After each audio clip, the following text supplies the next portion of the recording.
Hello and welcome to another episode of the Underhive Lorekeepers podcast. This episode proudly sponsored by Amazon. Not the company, the rainforest. Thanks for all the air, trees.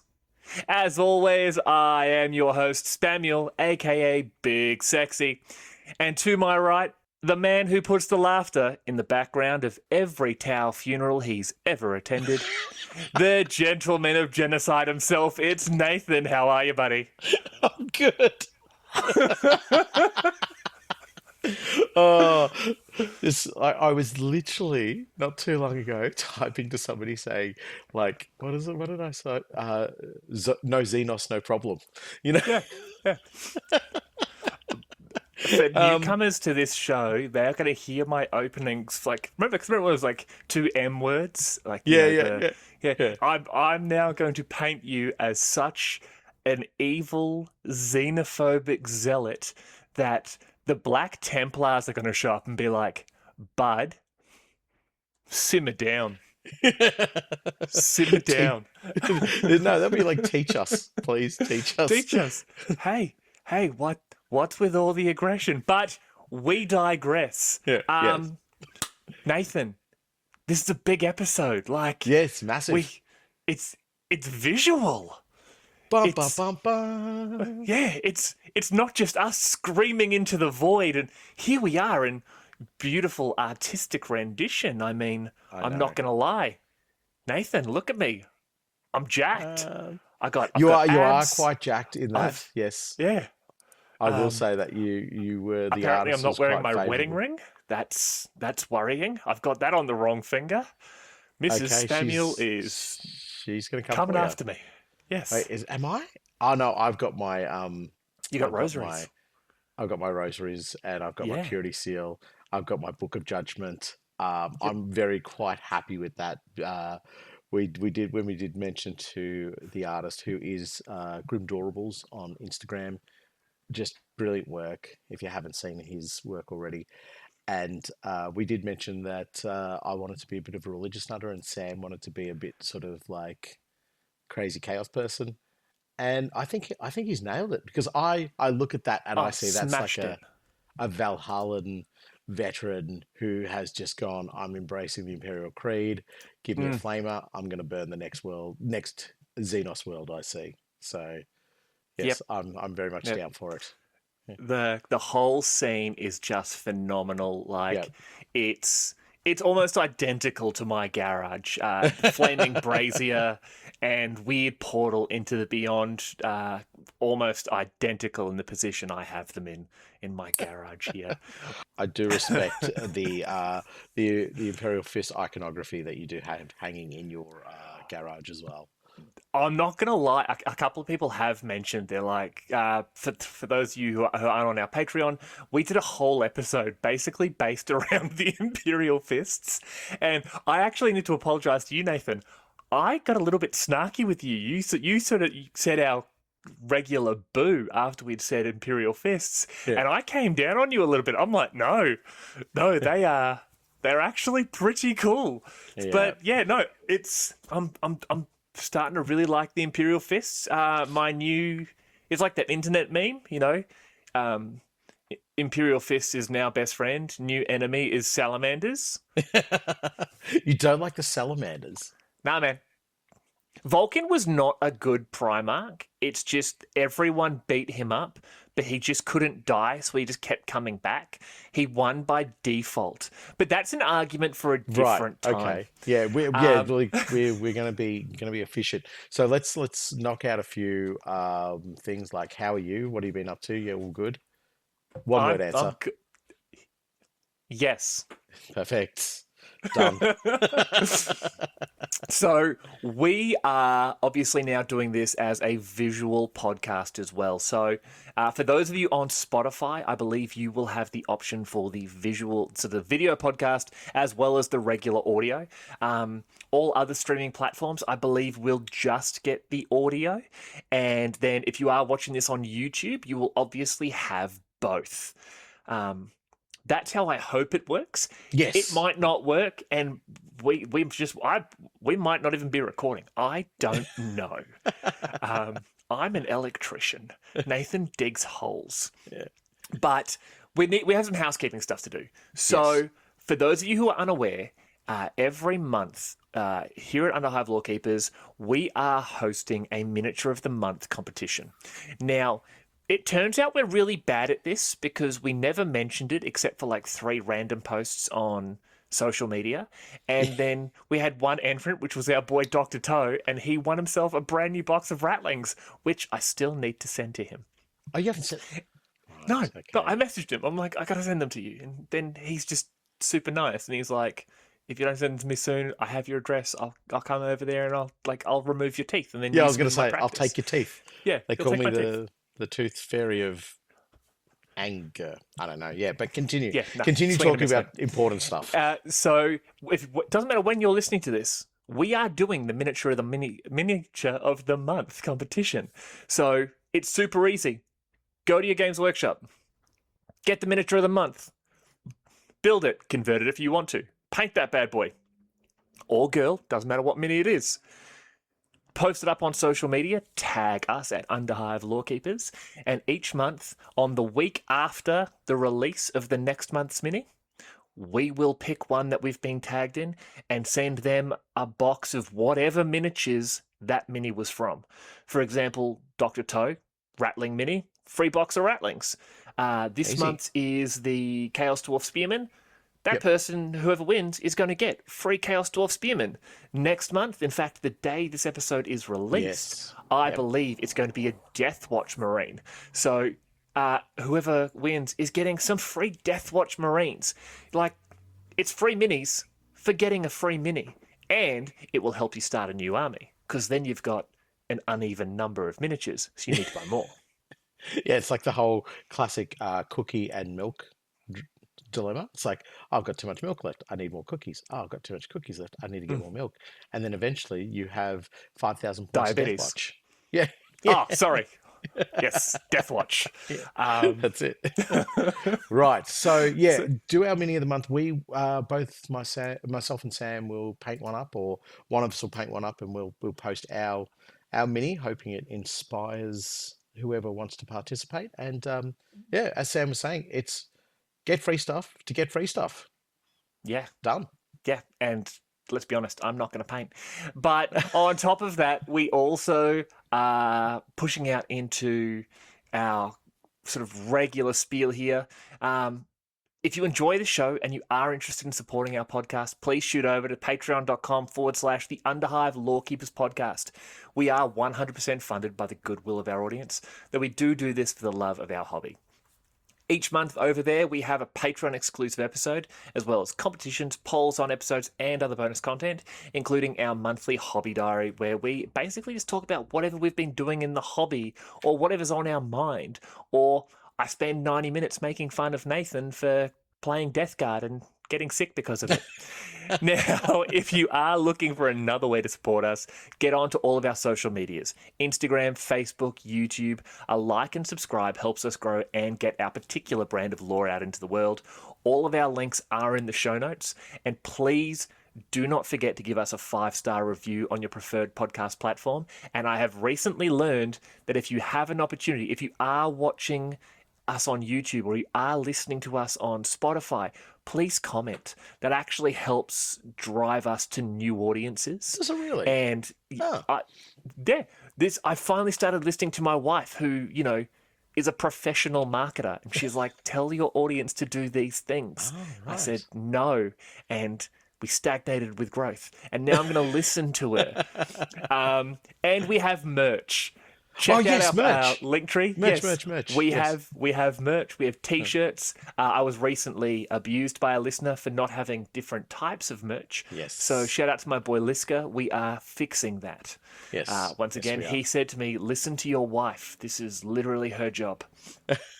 And do we talk about our poll? If you're not on our Patreon, jump across to our Patreon. We're going to be running a poll soon, which we're super excited about. It's mildly One of us secret. is. Yeah. I'm excited about it. It's secret for the moment, but jump across to the Patreon, keep your ears to the ground on it. We've got a poll that is going to be very important for our show. So Head over to our Patreon either way. Join up. There is a free option. There is always stuff over there. And we are looking at doing more giveaways for anyone following us on Patreon. So it's basically just an easy way to hopefully get yourself some free minis. yeah, Or easy. Nathan's address. I don't know. But, Nathan, we have a show. Now, I want to say that this one is definitely the fault of one of our listeners, Grant, who had reached out to me asking if we were going to do some info on the criminal alliances of Necromunda. And I was shocked because I'm like, I'm pretty sure we started that series and just never finished it. So That is not like us at all. it's not like us at all. So we've decided to actually finish the series on the criminal alliances. Now, Nathan, we have two left. The first being the Psi Syndica, and the second being Imperial Imposters. Now, which one did you want to start with? Oh, look, the Psi Syndica is cool, but The line between crime and heresy remains a narrow one, especially on a world as violent and corrupt as Necromunda. However, no offense to the Imperial House, and by extension, the Imperium is greater than trafficking in psykers and psychic foci. Most other criminal organisations keep well clear of the Psi Syndica if they ever encounter them, as they are dangerous individuals indeed, supported by thrall weirds. Even Balthazar's Black Network, that's Narca Lord Balthazar Van Zek, yes, put some respect on his name, correct terminology.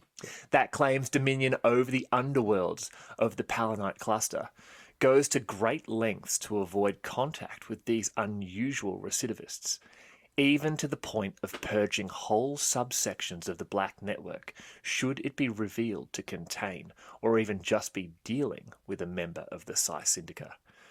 Partly this is because confrontation with psykers is always unpredictable and dangerous, but mostly it is because any criminal with a modicum of common sense doesn't want to draw the attention of those who hunt the Psi Syndica.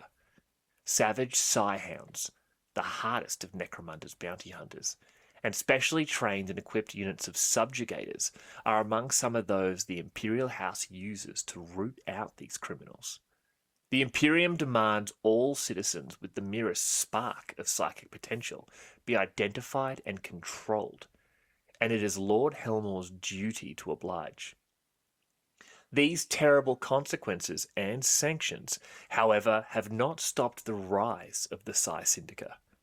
More a hidden network of powerful individuals than a true organisation, they have perfected the arts of finding and capturing those of a psychic nature to train, sell, or use in the creation of more psykers.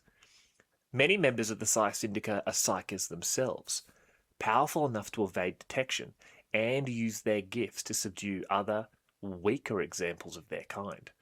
Often hidden inside the ranks of other organisations, they perfect their skills in psychosurgery and psychic enhancement. So, pausing on that read there, Yeah, yep. the shocking concept of psykers using their psychic powers to find other weaker psykers Yep. to then capture them and effectively weaponize them. Yeah, so what got me there was to create more psykers. I think I have that to me is just like, theories. ooh, what exactly are you doing? But it reminds me of, I think it was X-Men. There was in one of the X-Men comics, or maybe it was in the, I think it was the 97 cartoon series or 95. There was an X-Man, or there was a villain who the government got who was able to detect other mutants. You know what I mean? And then they would send in the Sentinels to go get them. You know what I'm talking about here? No. I don't, but this sounds awesome. So yeah, I'm. Was this person's name something cool like Bloodhound or like Smellers or? No, I think it was just Google Maps. was it? So they don't know Shout why out they to our called them boys that. and girls over in the Order Astra. Yeah, exactly. But no, so this reminds me a lot of that, and the way that they would use psykers to potentially track down, but then send in like elite units or particularly powerful individuals capable of trapping and hunting down psykers. Because one of the things that we need to see within that is that they they want to grab these psykers and not necessarily kill them. You know what I mean? So Yeah. they might kill them in the process. So be it. That's a failed mission. But what you want to do is capture, and I think that is significantly harder than just going in and just trying to eliminate the individual. So the nature of what the Psi Syndicas, I guess, elite operatives would look like is I don't know, like it sort of speaks to me that you would have an elite team that would be all about like web guns and um, shot grenades and stun weapons and everything like that. But at the same time, they have to counterbalance that with incredibly deadly force that they can use against I guess, the protectors of the psyker, or any other members who are around them who may not want that psyker being taken. Then there's another layer to it as well. You need your own psychic protection, and that's where you have the I guess powerful psykers of the Psi Syndica coming in and being Yes. able to, I guess, provide some protection, and instantly I think, could they themselves have something akin to a Sister of Silence, uh, a Oh, dude. a null? Do you know what I mean? Like that would be so powerful, and See, we've talked about it before that but look, like with nulls. the House Yeah, Tide delegation, one of them being a exactly. null. Yeah, they are such powerful elements to have within your, I guess, your psychic arsenal. So you'd imagine the Psi Syndica would have something like that, or if they did find, a blank spot on Necromunda, and they go, I sort of, I think of them, and this is a testament to this man's writing capacity of Hairy Bob when he wrote about Belzer and Oh, the Gene yes. Stealer Yes. patriarch, trying like seeing just that grey, that that's the way I think of nulls and voids now, is that they become this empty spot that they're able to read. Then they read upon that and they think that would be like finding a needle in a needle stack. You're like, oh my But lord, I found the you can number one. almost. I love what you're saying there about them having like a null. Because do you remember in the Eisenhorn series when he created the distaff, which was the group of like blanks or nulls that he Mm, effectively used to combat psykers, but they had specialist collars that would basically turn on or turn off their what's what I'm looking for, their null ability.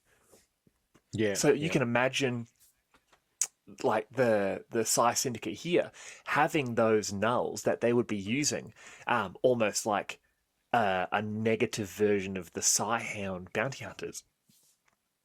They would have them that they could, you know, the regular folk in the Psi Syndica could corner these psykers, then the null would go in and turn off their limiter, and all of a sudden that psyker they're trying to capture, like you said, is powerless. That's when the web guns come out. That, mm, it's locked them in. They quickly, ball gag, blindfold, a limiter against psychic abilities on them. They bag them and tag them. Let's get it yep, trained. Let's get its genetics, or let's get it sold.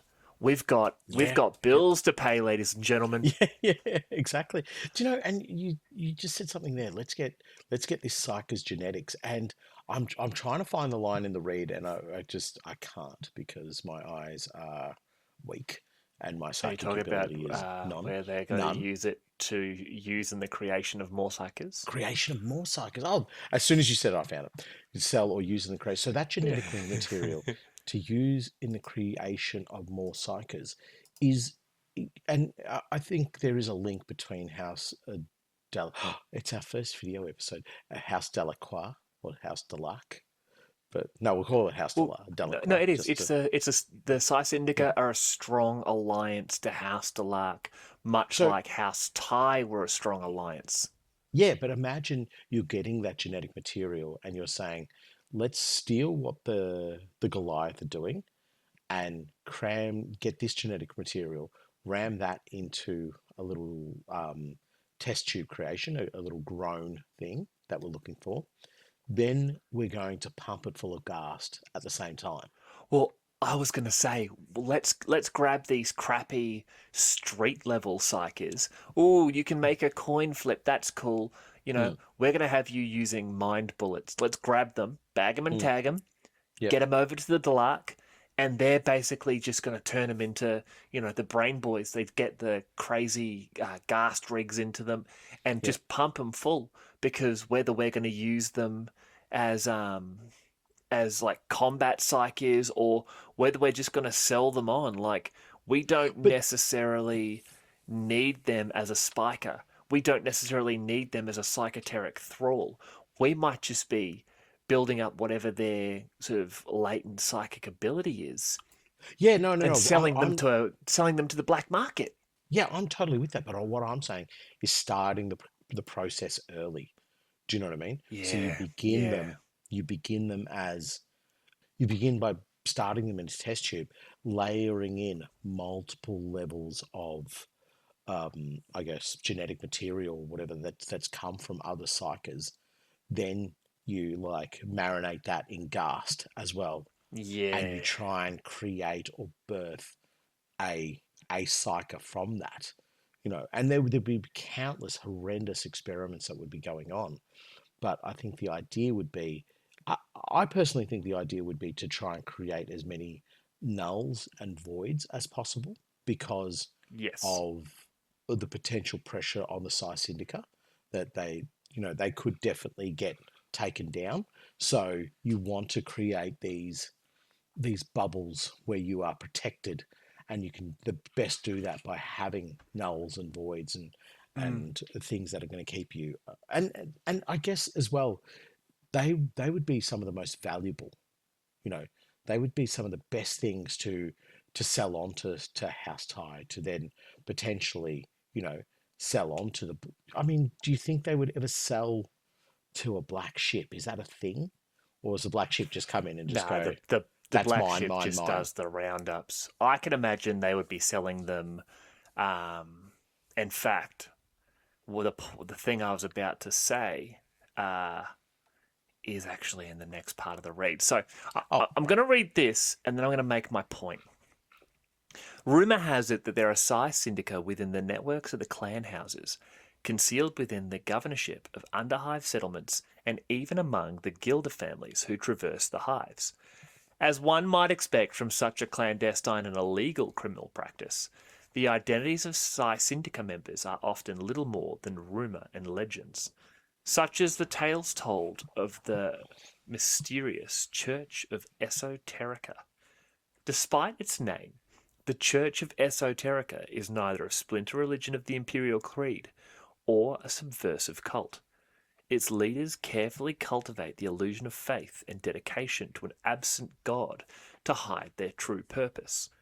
Initiates are inducted under the guise of joining a cult dedicated to the Emperor, then psychically awakened via various methods, often involving the dangerous and illicit drug ghast. Those who survive the process inevitably find themselves imprisoned and offered up for sale. Now, you're not selling to black ships. no. Firstly, that's awesome. They're psycho prisoners with jobs. Yep. But you're not selling to black ships. You're selling to cults. You're selling Mm. to militias. You're selling to rogue traders or maybe even traitors and heretics. You're selling to cartels. People who have then able to say, listen, I need someone who can cause a lot of damage, but who can be controlled with kind of like the type of shock collar you'd put on a like Rottweiler slash Velociraptor Yeah. mix. Yes. Yes. So Yeah. they Yeah. basically put the collar on there and be like, all right, mind freak, this is what you're going to do. And if you don't, I'm going to press this button and your eyeballs are going to bleed. Yeah. Like, So, those are the types of people you're selling these psykers to. okay, yeah, definitely. I'm definitely on board with that. But this has got my brain a thinking. So they're Also, you end up with a concealed. girl like this, the one on the screen at the moment. Yeah, She yeah, looks angry. yeah. I see that person there with trying to zap them. I think would probably go south. Okay, then this Um, guy with the fancy shoulder pads. yeah. He's definitely been sold to a cult. But um, so it says concealed within the governorship of Underhive settlements and even among the Gilder families. Now, the Gilders that we were Dude. talking about not too long ago, the slave guild, effectively. You know what I mean? The So, Makeda Sanguis? Yep. yeah, Makeda Sanguis. That you could definitely see there would be an arm and a branch where the Makeda Sanguis that would deal in this area. Do you know what I mean? But 100%. and I can they would imagine that specialist, yes. and they would be just rotten to the core with members of the Psi Syndica. Yes. So it's like, well, let us use the resources of the Makeda Sanguis coupled with our capacity to create a very unique and rare product. Wow, this sounds horrible, but it is what it is. But a unique and rare individual, we'll call them, not necessarily a product. And now we can push that all across Necromunda, and there'll be some times that we get bitten back, and we get raided and kicked our teeth in, but we use the Gilder protection to keep us safe, We're and then hiding in plain sight. yeah, exactly. Everybody would know that it's Psi Syndica, but nobody would be able to prove it, and nobody Well, would dare ask the question. I wouldn't even go that far. I'd just look at it and go, well, no one's going to question if we have a bunch of people with, what did I say? Blindfolds, ball gags, and limiter switches. Mm, Or have a bunch of people in cages that we are purposefully keeping unconscious yep. because we're Makeda Sanguis. We deal in slaves. Mm, They don't know who this is. We might just want to keep them quiet because they hit someone. We might just mm, keep them in a box, not even a cage, so it doesn't matter what condition they're in. But we picked up 12 slaves at this settlement, at Rusttown, for example. yep. But we only had 9 to sell in the markets of, Hive Primus. What happened to the other 3? They died. Yeah. Yep. They died. In reality, one of them died. The other Mm, 2, who were psykers, mm. this The Church of particular member of the guild, yeah. they got sold to a cult, or they got sold to cold traders, or they got sold to, you know, But the would cult you of the shattered pelvis. I don't know. Like, the masters of the snoo snoo. So what? But see, I could see them, the Gilders, the Sanguinius, no, Makeda Sanguis. Sorry, yeah, I spoke of the the Makeda greatest Primarch, Sanguinius. the Makeda Sanguinius. We're Yeah. yeah. I could see them picking up members and going, "You will become a slave, or you can go off and join the Church of the Esoterica." Right now, Yeah. they get them involved in that process, and then they're brought back out the other end, and they're still slaves. You know what I mean? So they Yeah. get potential psychers. So they pick up potential psychers and go, okay, oh, you are going to be inducted into this church because you shouldn't be a slave. Blah blah blah.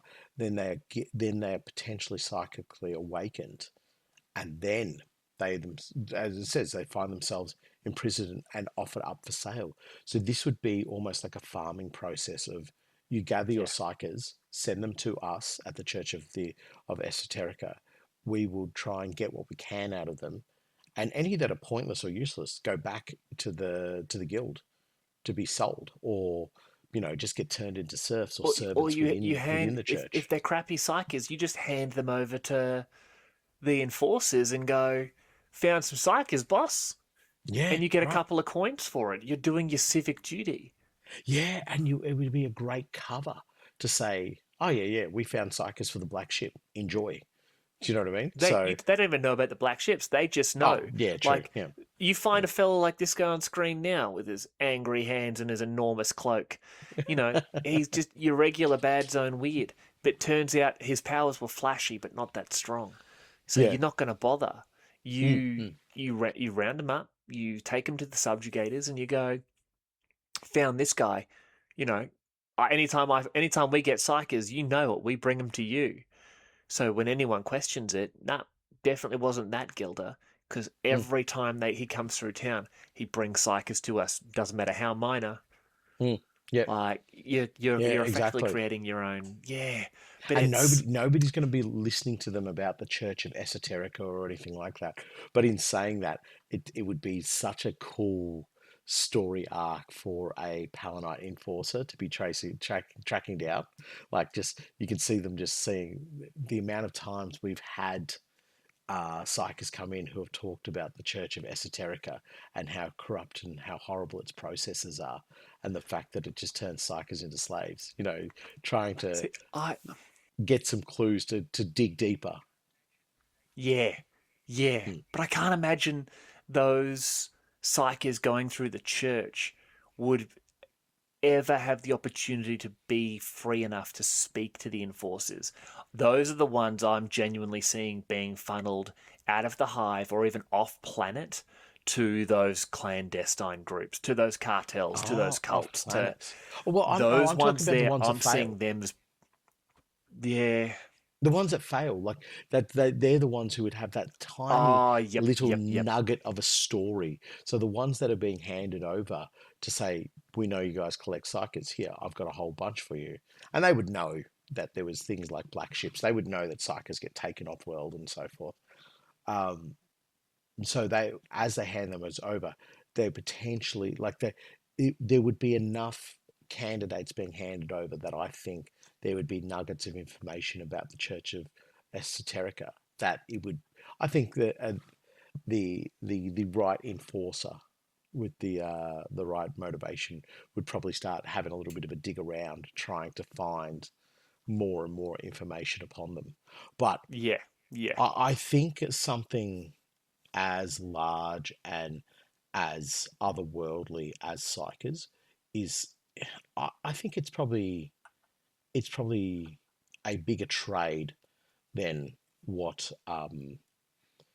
we'd probably expect, because it's almost, 100%.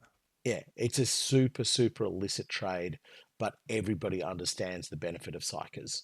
There's not a person in the Imperium, no matter how backward or you know um, shielded away from the rest of the Imperium, they would not be able to appreciate and understand the value of a psyker. And everybody knows the navigators are psychers and mutants of some description. I don't know if they're necessarily psychers, but definitely mutants, right? They're Um, def they definitely are a little bit closer to the warp than most people are yeah, comfortable with. yeah, exactly. But so I think even the most simple ganger would understand the importance of a psyker. So by the time we start to talk about the levels that the Psi Syndica are dealing with, and they're guaranteed to be dealing with House Tie as well, um, that those people and those nobles in those positions who are trying to get more and more psychers would understand and totally grasp the value of the Psi Syndica, and they would Mm. just simply sit there and go, you know, we the going to the letter of the law, we have no psychers, but within, say, a noble family, we might have one or two psychers, but all of them are reported to the appropriate authorities, or all of them are on a watch list, or whatever scenario that they have on whatever particular world.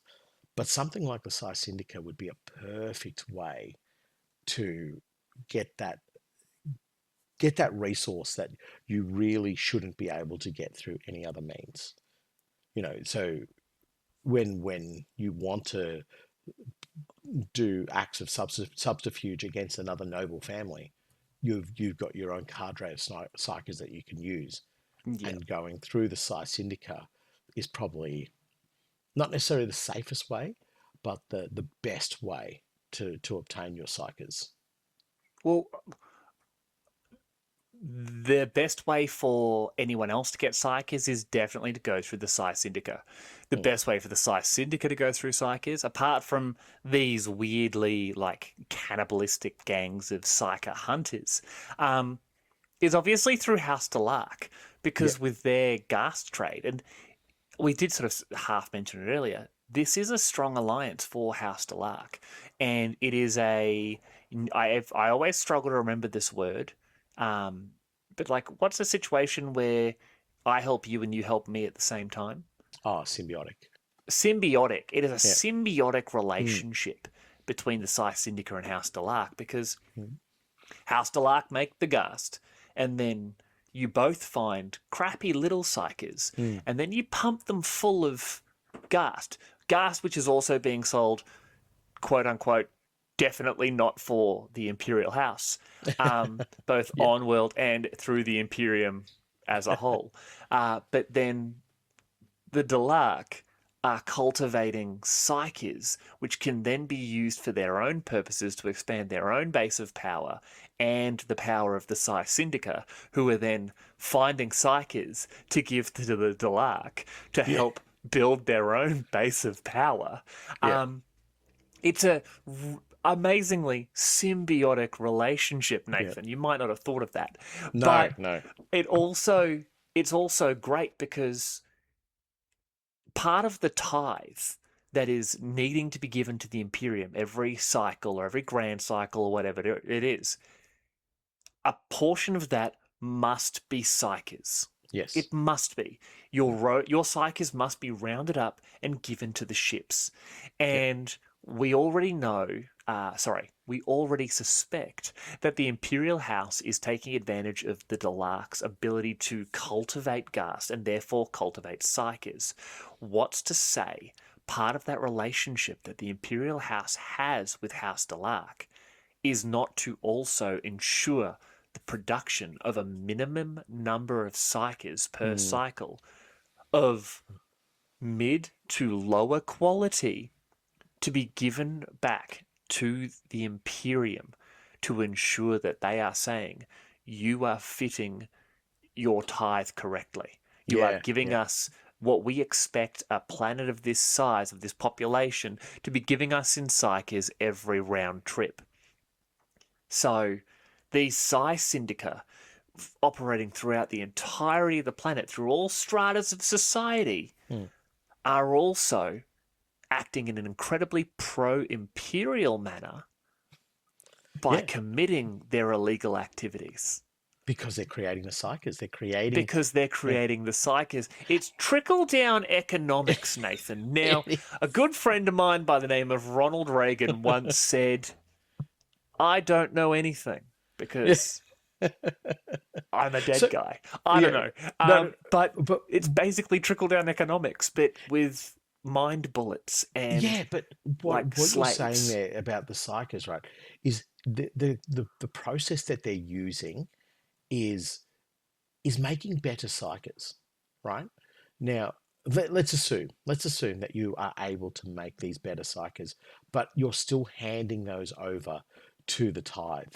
Now, the tithe will might turn them into Primaris psykers for the Imperial Guard. It might turn them into, a psychic choir. It might, or whatever the case might be. But there's I think some, a lot of them with capable abilities wind up being astropaths. And I really want yeah, to do an episode of Psykers. We yeah. might do one soon because I really want to talk about I think like I have a feeling that we're going to do one soon. I'm almost like a psychic premonition. Uh, we're not going I, to do one just so you look like a fool now. But continue. no, Continue. no. Sorry. I think a lot of them wind up as astropaths because Yeah, obviously communication is key. yeah, yeah, of course. But like, there are multiple facets within the Imperium in which a psychic can be used. But then, as we've mentioned, some would end up on the black ships, right? Now, 100%. if that psyker is powerful but not necessarily able to control or utilize their power in a combative or productive way, whatever the case might be, then they're going to be put onto a black ship and being sold. You know what? We will find another one. Now, you Yes. boot that psyker off, give him to the Emperor for, brunch, and you're doing a service. You're providing stronger psychic material, stronger psychic, I guess, food for the emperor to consume to maintain the astronomicum. So I'm just sort of reiterating what you're saying is that yes, 100%.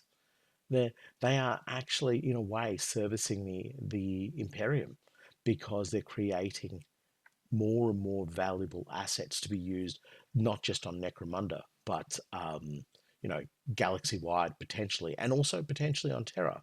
But it does get me thinking of a bit of a gang idea for this one, and Okay. I see it as a gang of accountants. Do you know what I mean? Oh, God. Okay.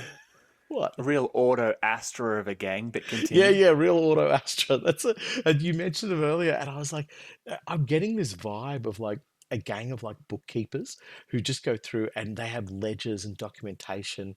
It's all about assessing the levels and grades of the psychers. So and they would have some ridiculously complex level of like a numbering system, a charting I can system. actually tell you the numbering system. I have it, Oh, do you ironically, really? in Yeah, front of me. do you really? Yeah, right. Okay. The lowest being Omega minus, which is -7.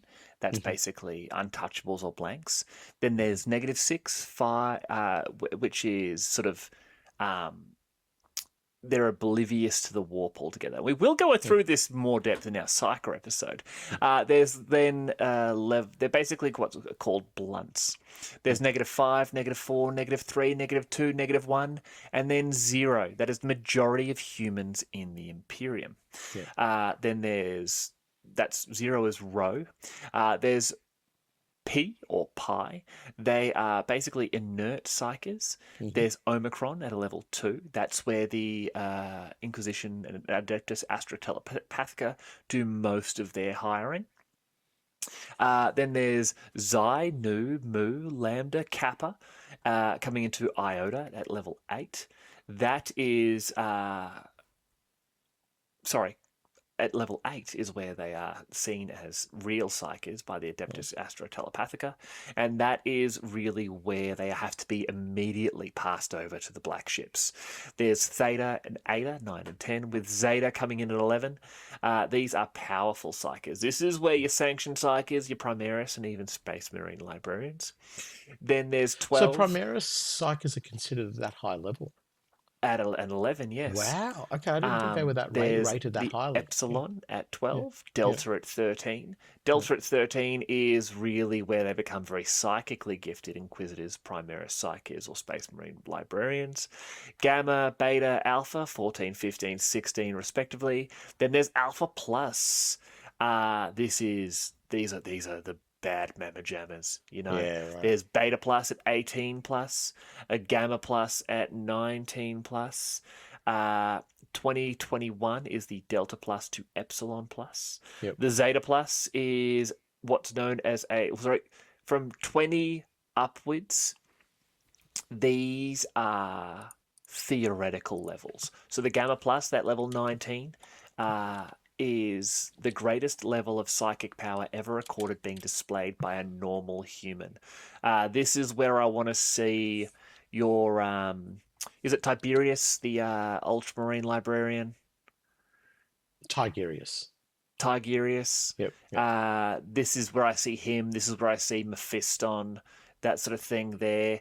You know, your 2021, 22s is where I'm seeing your Malkador the Sigillite, is where I'm seeing Pre-Heresy Magnus, Eldred So Ulthuan. I was just looking that up. What level psyker is Magnus? So is that alpha? I believe he would be a Delta or Epsilon plus, so that 20 to 21. Oh, okay. So the Googles is saying potentially that Magnus was an alpha, but I think maybe And yeah, if Alpha would be 16. no, yeah, No, you'd imagine much, they'd be the much higher. highest. Yeah, they would Yeah, definitely be the this highest is on the your list. almost godlike levels of Hmm. psychic potential. Like if you look at your Araman of the Thousand Suns, Hmm. if you look at your I'm trying to think of some amazing psykers. All I can think of is Space Marines. Sarpedon of the Soul Drinkers Hmm. after sort of the influence of Zinch. Yeah. You know what? I'm going to say Mephiston at this level because he did some amazing things. I'm actually going to say Tigurius is probably up here more likely Yeah. Yeah. because he literally spoke to the hive mind. Yeah. Um, are there any other Did you say psykers? I'm Mephiston? just Oh yeah, the ignoring the Blood Tau. Angel, Blood Angels. Yeah, like Um, there's all the chief librarians of yeah, the main yeah. chapters, like Najal Stormcaller and but oh They're no, not he doesn't. psykers though. They They're not deal psychers. with They draw the yeah, they deal planet with to make Fenris. them stronger. But Boo, boo, boo. the highest level possible is the Eta plus to the Omega plus, which is Yeah. from between 23 to 40 in psychic levels. At That's Zinch. your that's the Emperor. Yeah. That's Zinch. Yeah. That's possibly Demon Magnus. Yeah. Um, that's any toddler when it comes to them finding the location of where you hid that block of chocolate. Like the mental capabilities of beings at this level. If one of these showed up on Necromunda, I don't care how many Psi Syndica you have or how many black ships you have, anything like that. If that appears, if they chose to, they would undo reality. Yeah, yeah, absolutely. And they would be a nigh on unstoppable force. You'd need like Yes. an army of specialists or It's something exterminatus. You got to exterminatus. get You rid need of the the Grey planet. Knights. You need like a full mobilization of Grey The Knights Grey Knights. to stand a Perfect. chance. Do you know what I Yep. mean? It would be interesting to see where the Grey Knights fit in this spectrum, this scale of what their levels. And I Yeah. imagine they would be quite high level psychers, each as individuals. And it's But we again. can discuss this in our Psyker Yeah, episode, I'll not our go back to my episode gang about idea the in one Psi section. Syndica. Yeah, but this is the unfortunate thing about doing a miniature game. We don't get to see enough of this on the tabletop. Even like the Psi Oh, Syndica, God. you want to be able to see this dominance of them. But anyway, my team of accountants. Yes, your accountants So go. my accountants would just be they would be logging every single psyker, and it's not necessarily their role to go pick up psychers. They might find a psyker, tag them, log them as a certain rating, and so you would have other psychers within the gang who would be able to rate their vibe off these psychers. Yeah, buddy. I Um, can imagine these guys going to settlements and being like, looking into street magicians or like or card sharks I was and all about to that sort say, of thing. particularly like lucky card players, they're like, Yes, let's go yes. do an investigation. Yeah, And they just have a crew of guys watching, like, you know, that waitress bringing you your drink in the bar is yeah, actually part of this crew mm, watching you mm, change the symbols on cards as you're playing. yeah. The Or like guy, even like a Romeo, a particularly lucky with the ladies type guy who's wandering around the settlement. They're like, no, we need to check on you. Do you know what I mean? yeah, Like, yeah. why are you able to get into people's heads? Why are you can't just be that flamboyant. You have a tentacle on your face. Like, we need Yeah. to understand that there's something different here about you. So just Yeah, all that's these sick. all these environments where people who it may just come down to luck and so forth. This is the Psi Syndica assessment team gets sent out, and they're just recording, they're just gathering data, more data, more data, more data, more data. And they, as I said, they're not the procurement teams. They're not the ones who are going out there and grabbing these individuals. These are the ones who are just simply doing the boring stuff of, we believe this one is at this level. And as much as you talked about that particular level of psychic charting that there would be, I think they would probably have even like more assessment levels that they would put in there. And then Yeah. their part of their assessment level is to work out, is the person connected to a gang house? Is the person connected to a noble house? What Are we level going to have an of issue when we snatch them? exactly what level of Yeah. security do we need to bring to ensure this? Do we need to bring nulls and blanks and voids and so forth? And so their whole process. So I would imagine, and it sort of stems from my idea about the Palanite like enforcers who are doing investigations, that I would imagine they just look like regular everyday people. They would lots of like sidearms, lots of grenades, lots of things to get them in and out of situations, not necessarily overly flamboyant with like toting a heavy bolter or anything like that. These are the type of people you just see milling about, walking around. They might have a shotgun strapped to them. They might even have a plasma gun where somebody might be like, I'll avoid you, but you're not uncommon here. You've just given me such an idea. How do the enforcers get their scrutinators and their weirds? I can imagine certain precincts or certain groups within the enforcers dealing specifically with the Psi Syndica to get black market psykers to turn into scrutinators, to turn into their particular weirds, all of which we will go into in a future enforcer episode. But that's like the enforcers are basically a gang with badges. So I can imagine some of those bad zone precincts going up to the local crime boss and saying, listen, we're going to put some coins on this table here. If you hear of anyone trafficking in weirds that maybe can be turned into more soldiers for our precinct, I'm just saying there's more of this with every single one that's delivered to us that's, half decent.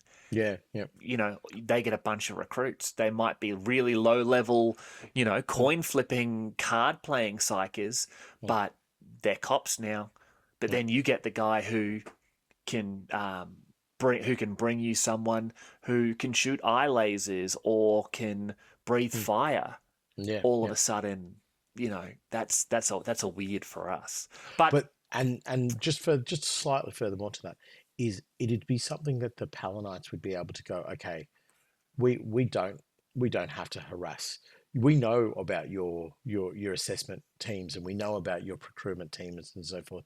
We don't have to harass them. We don't have to be in the same region as these people. Correct. We can just simply not be there as long as you're playing ball with us. If you're doing a snatch and grab, it's cool. We will ensure that there's no cops around that night. Exactly. And if anybody comes asking questions, if somebody starts investigating about the Church of Esoterica, we know nothing. We see nothing.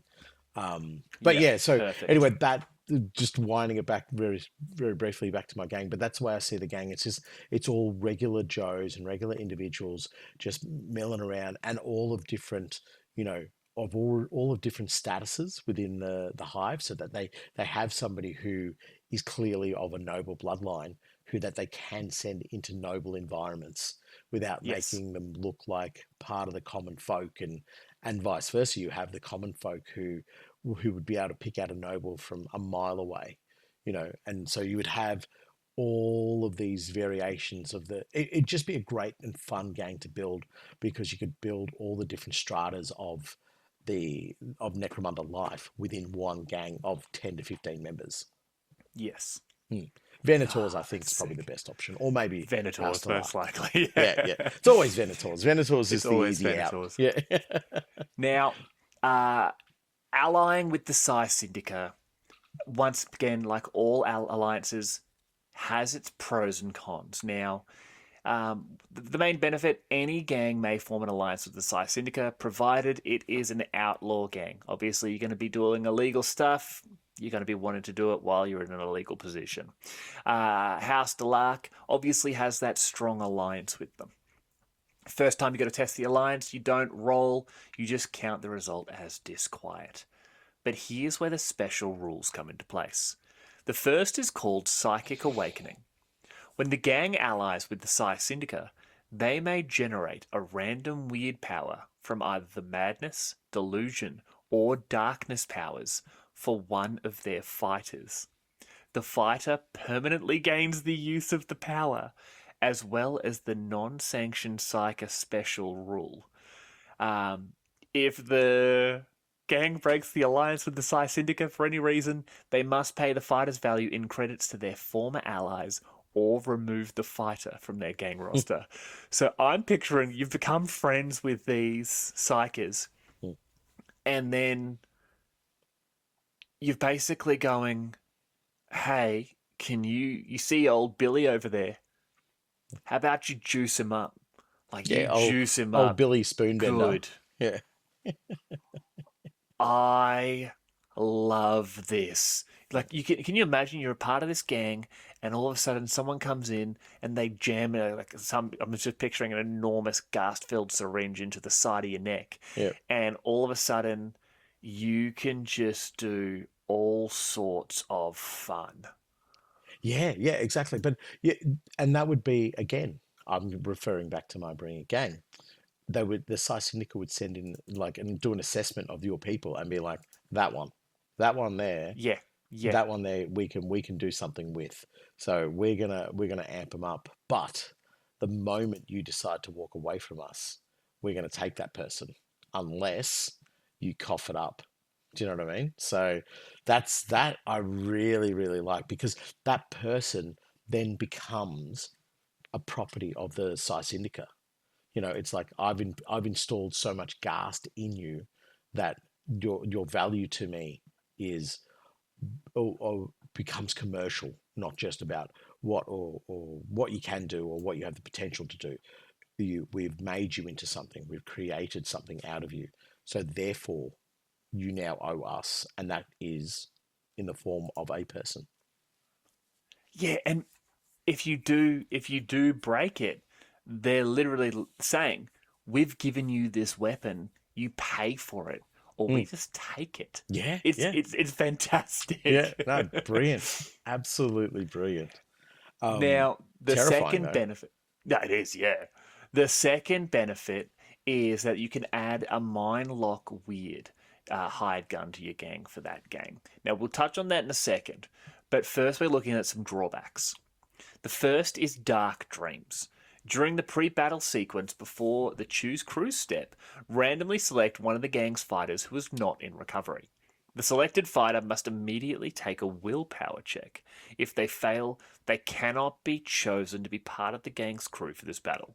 Alternatively, the gang cannot decide to choose one of the fighters and instead test the alliance. Being around so many weird psychers is obviously going to cause you having bad dreams. I can imagine it's sort of the warp's influence. You know, Yeah, yeah. you're around Mm. people in touch with the warp, so it's just going to screw with you a bit.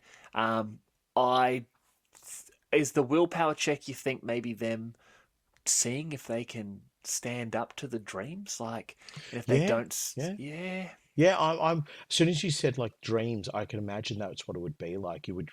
It's almost like the psychers within the gang. Now you have a new psyker in the gang, right? With the one that they yeah, create, the presence of the Psi Syndica becoming more open and obvious within your gang. They're just doorways to the warp, and there would be mm, those who may not be psychically active, but are more inclined to feel the bad juju of the warp. And that's what I yeah, say that yeah, willpower test is. It's just sort of like, oh, I can feel a stirring, boss. I don't want to go out there. I can feel something that's wrong. It's almost like oh, what do they have? Auras. Do you know when yes, there's people who yes, supposedly can see auras? Now, they wouldn't necessarily classify themselves as psychic. I don't think, but their aura allows them to see the negative vibes of what's going on. And I can imagine that these particular members who fail their willpower, maybe they see the aura, or maybe they have those dreams that are just so vivid and so impactful that it stops them from going and fighting alongside their gang members who they, effectively need to owe their lives to, because if you can't defend the life of the gang member next to you, then they're probably not going to do the same for you either. So yes, yeah, yes. no, I definitely think the presence of warp users and warp activated individuals would have a significant bearing on people within the gang. Yeah. Well, the last drawback is called psychonarium attention. Now, during the post battle sequence, if the gang used any psychic powers during the battle, there is a chance they might have drawn unwanted attention from the Imperial House's own tame psychers. Roll a d6, adding one for each fighter with the non sanctioned psyker special rule who fought on their side during the battle. If the result is a 7+, randomly choose one of the gang's fighters and make a roll on them for on the lasting injury table. The gang can choose not to make this roll, in effect giving up a member of the Psi Syndica to cover themselves. But if they do, they must test the alliance. Nope, nope, nope, don't do it. Don't do it. Because if they gave Billy the ability to turn off all the lights and you've just sold one of their members off to the Imperial House, no, don't do it. It's a trap. Right, that is so. I really love that disadvantage. That's really cool. It puts you at loggerheads with like these great overarching entities that you can't actually Yeah. see. Yeah. Do you know what I mean? Like they don't necessarily have a presence on the tabletop, but this is like, you have dabbled and played a little bit too much that even the Imperial House has just gone, hang on, you're starting to stir in areas that you shouldn't stir. So we want one of yours, or But we want, yeah. I'm picturing this is like the Psychonarium psychers come down Mm. and like, you're just Timmy Two Guns, part of the gang. You've got no psychic ability.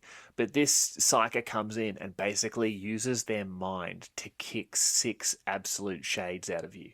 Yeah, yeah, And that's why you're rolling on that lasting injury, because they've come yeah, to capture a psyker, have yeah. found you, Billy Blunt Two Guns, and have just gone, all right, well, you've wasted my time, so I'm going to cause you to hurt. Well, And yeah, if you don't take the role, it's because you've turned around and said, no, it was, it was Eye Lasers Lucy over there. And Eye Lasers Lucy is just like, oh, you're dead, mate. yeah, you're dead. Also, the Psi Syndica is gonna kick you in the teeth for this. Yeah, they're not happy. They're not happy about this. The way I see, the way the Psychonarium would work is they would see the presence of psychers in that area. The aura. The aura, yeah. And it's almost like I'm trying to think, it's like when you use like a find my location and it doesn't necessarily give you a pinpoint, but it says sort of like in this area, In this this is area. where your thing is, right? Now, that's kind of what the Psychonarium would be doing. In this area, there was psychers at work. They get down there and they're like, there's hundreds of people here, or there's just one. Yeah, it's got to be you. We're not going to waste our time digging into your brain too much. We're just going to beat the living snot out of you. Yeah. Yeah, it's like when I get that text message from my wife anytime I'm in the general area of a Warhammer store. Mm. It's just like, no, keep walking, or Goblin Juve will be unleashed. Yeah. He will kick 6 shades out of your daddy toys collection. Yeah. Like, all right, just don't touch the terrain for the love of God. Yeah. But we did mention them already, and we will finish off with this one here with the mind-locked weird.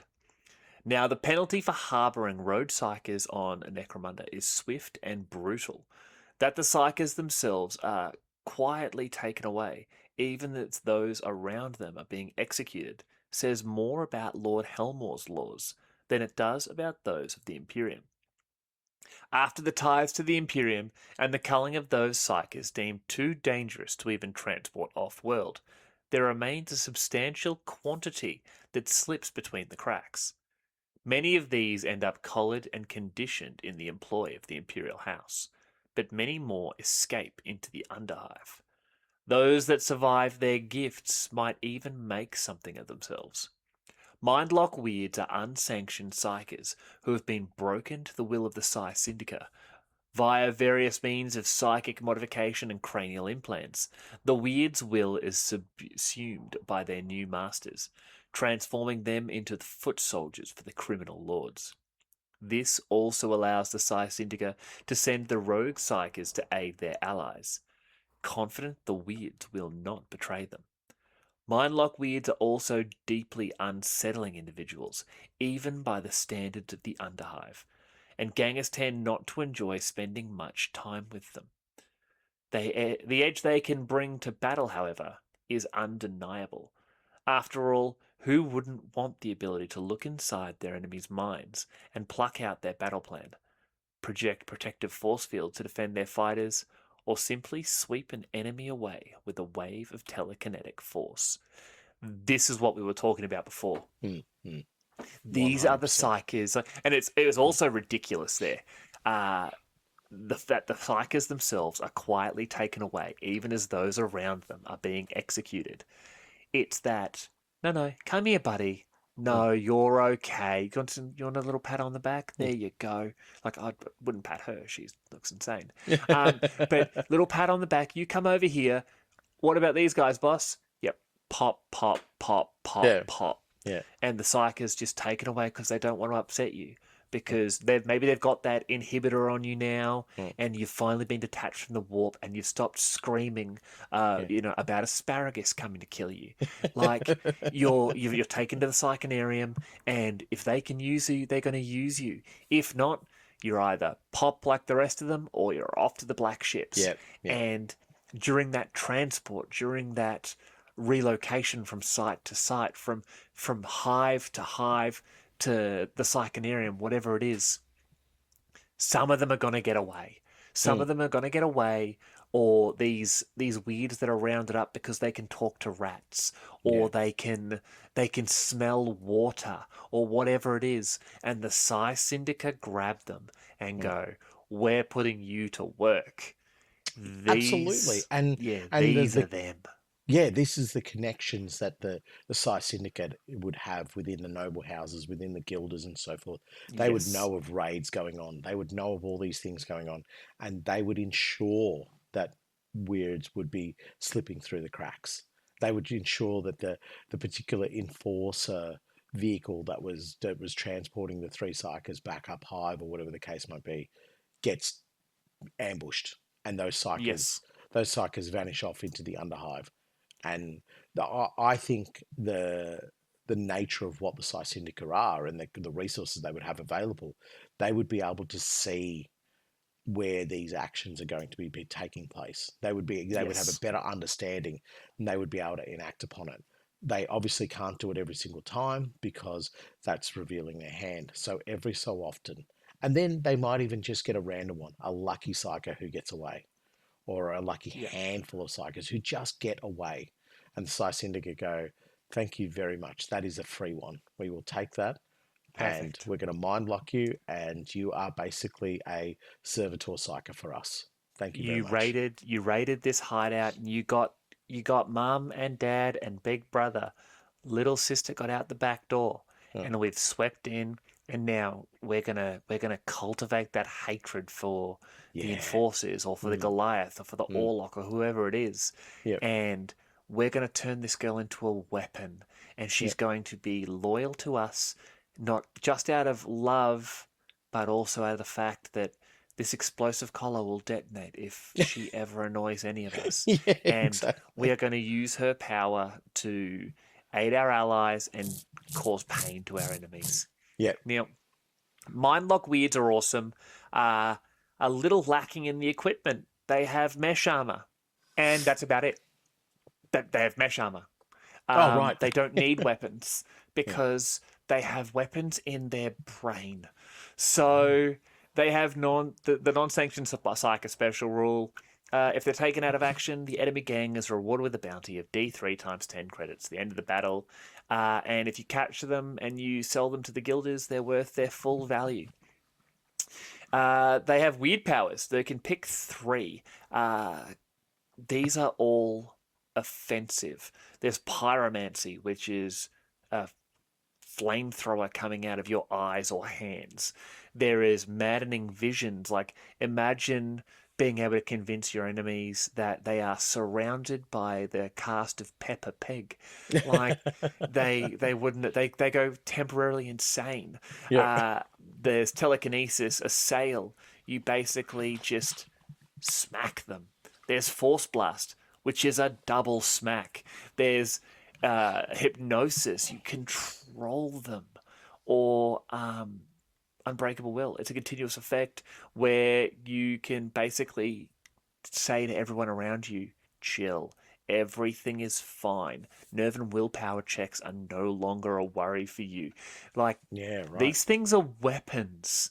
Yeah. And I shouldn't dehumanize them by calling them things, but you of all people will agree with me. They're unclean and they need to be purged from the galaxy. Oh, Um, they're not Xenos. Calm down. they're not Xenos, but no, they are living weapons, and this is something I think we don't see enough of in Necromunda. Yeah. Psykers, psychic powers, like I I want to ally with the Psi Syndica so bad right now. I don't care what gang I have.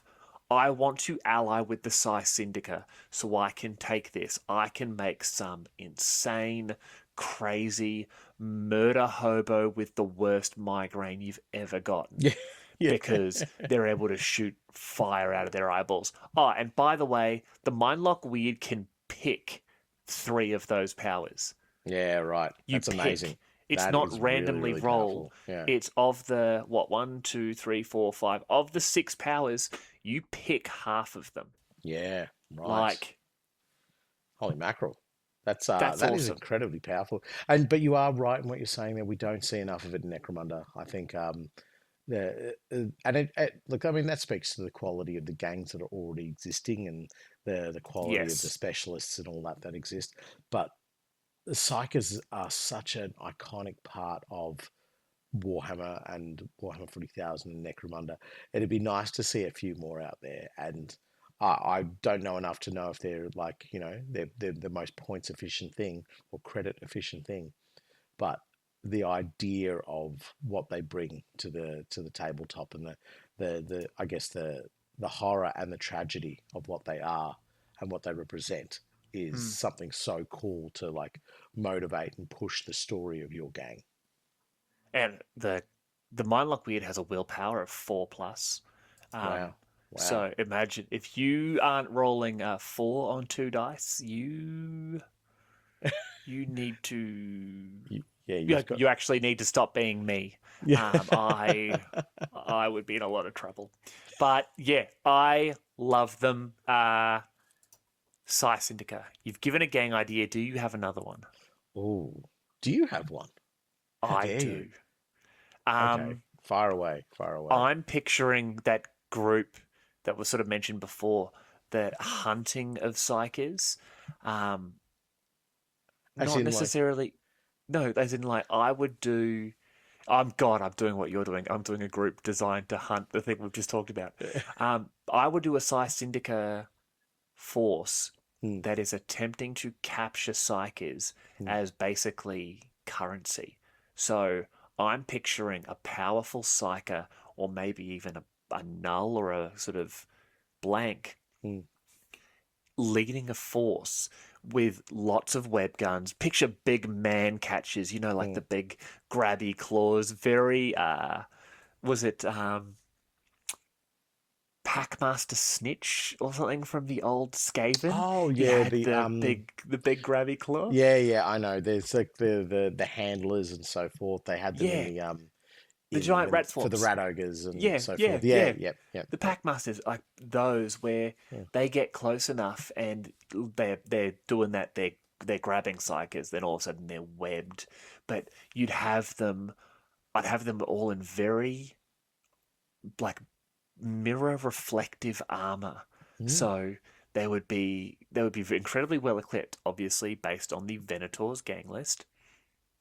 But carapace armor, like they'd be very physically protected because their offensive capabilities would be very limited.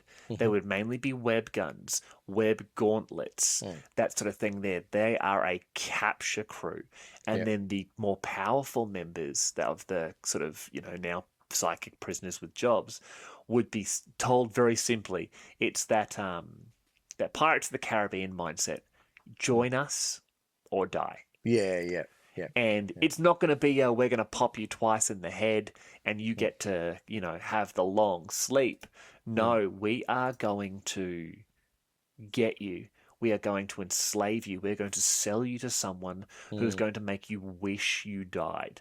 And all you had to do was join us. Yeah. It's going to be like this fella here with the lightning coming out of his eyes. Like, you can be that guy and be free and basically you can start building towards running this whole hive, Yeah. or you will be sold. Worst case scenario, you're sold to the Imperium, and you've Yeah. heard the stories about what happens to them. Yeah, Like, exactly. Yeah. Yeah, you would I would know. try and pump as many of these guys up with psychic powers as I can. Yeah. I'm talking gassed out the wazoo. Mm. I'm allying with the Psi Syndica so I can give someone psychic powers as Mm. well. They're Venators so I can buy psychic powers for everyone. Everyone's an unsanctioned psyker. Oh, that's The cool. the Yeah. psychoteric, not the psychoterica, the psychonarium. It's gonna be like a Richter scale going off. It's like, yeah, someone used that psychic power of nuclear bomb again, Yeah, yeah. and So, or I've Holocaust. wiped out a Remember that small power? settlement. Huh? Do you remember that power, Holocaust, from back in Holocaust, the oh, day? the Grey Knight power Yeah, from back in the day. yeah, Oh, yeah. where they literally just destroyed some entire planets. Yeah. Yeah, it's just like zoom, Um, 18-inch blast marker. See you later. yep. Everybody's Everything is dead. gone. Yeah. Yeah. That's a really cool gang idea, man. I love the idea that But yeah, yes, they are everyone Venus. would be a psyker. Yes, that's Everyone would it. be Yeah. like just flaunt, and that's the thing. They'd walk into a settlement, and that sense of unease that would just ooze Mm, from them, and mm, it would mm. physically hit people as this gang entered a settlement, and they'd just go, "Oh God, they're back!" And Yeah, those yeah, minor weirds or those those psychers trying to hide, like this gang would be like bloodhounds. Like they'd yeah, just be, yeah, ooh, I smell magic. I smell yeah, magic. Where is he? yeah, Yeah, yeah. yeah, that's how Yeah, I'd no, do it.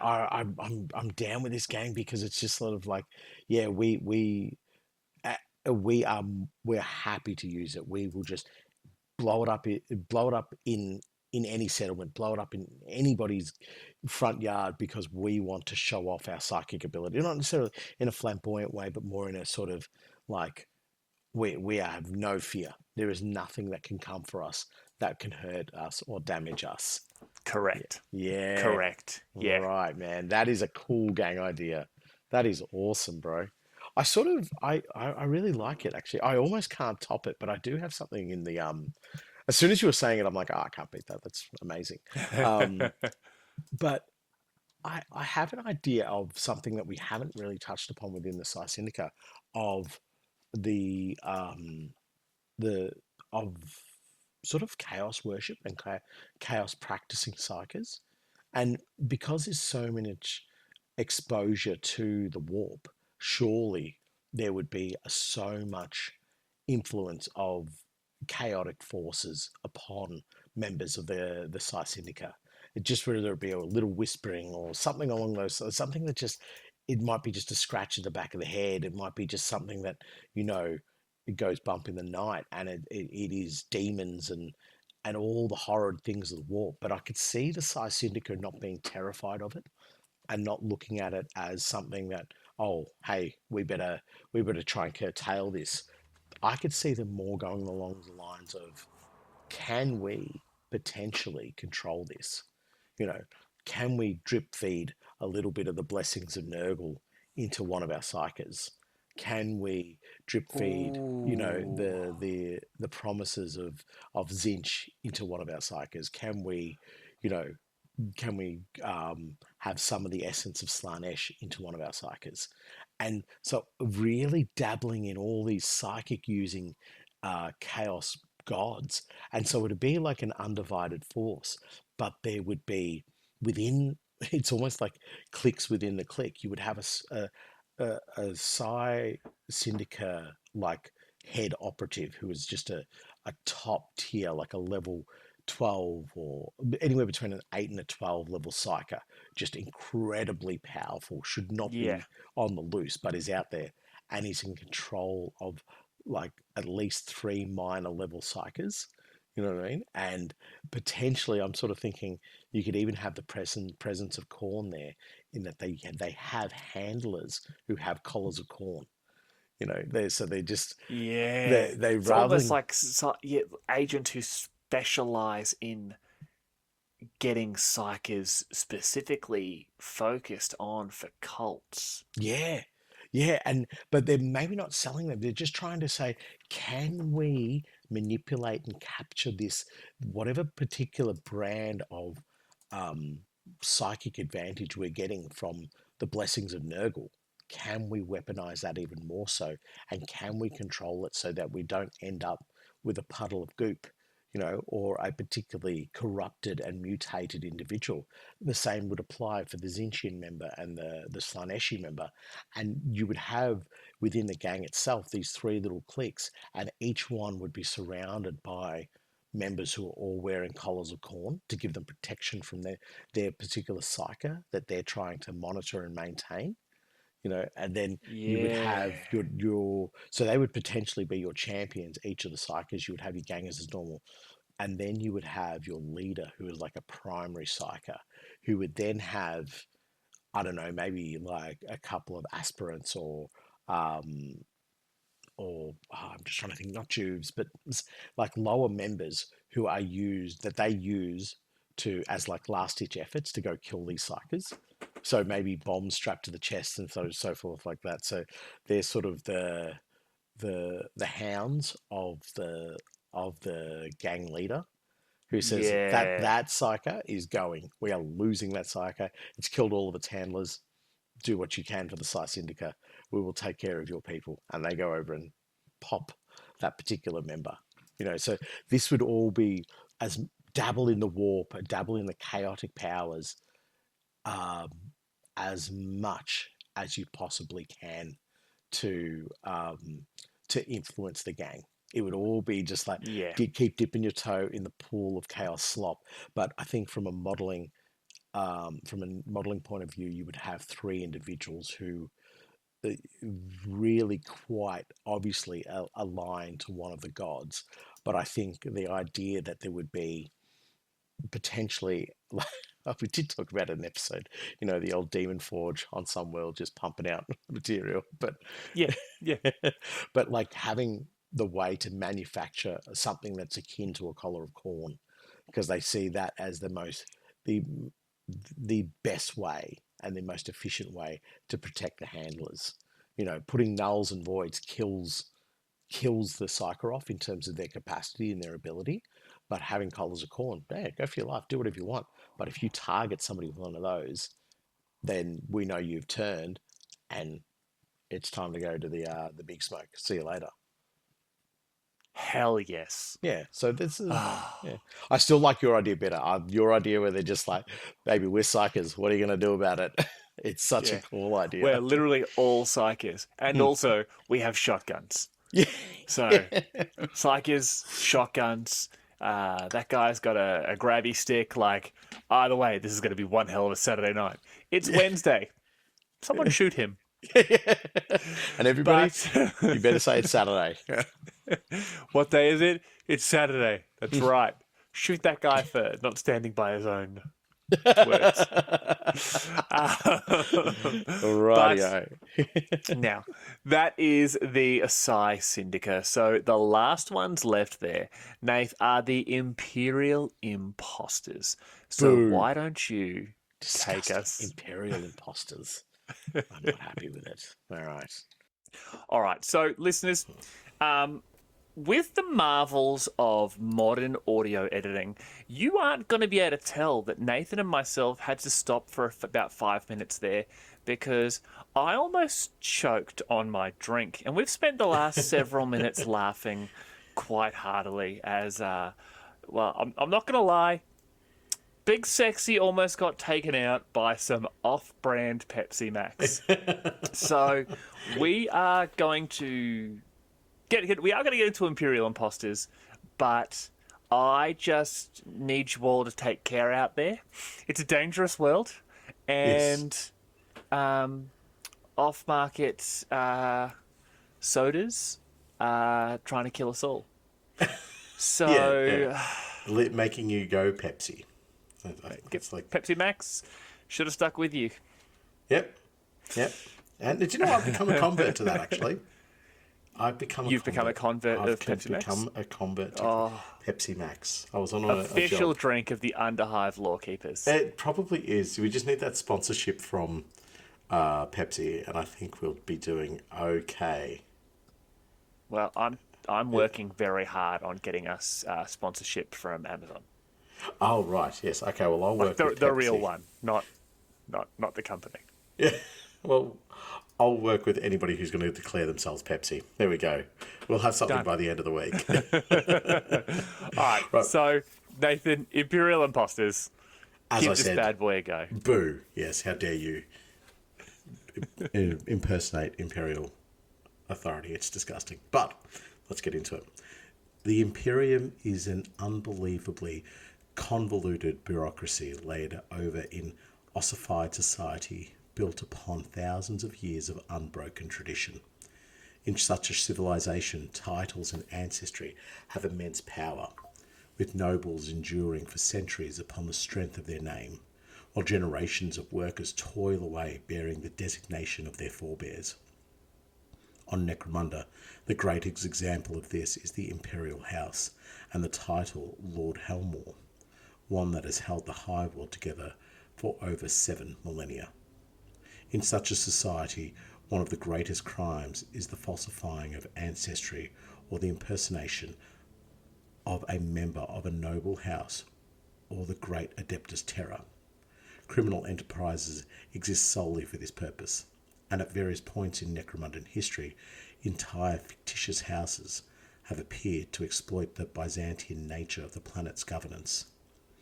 More commonly, individuals will trade in counterfeit documentation or identities, the latter especially desirable for criminals seeking to vanish into Necromunda's sea of humanity. Counterfeiters and imposters then set themselves up in the privileged strata of high society, usually stealing as much as they can before discovery. Some might even use their stolen power to start conflicts between noble families for their own twisted amusement.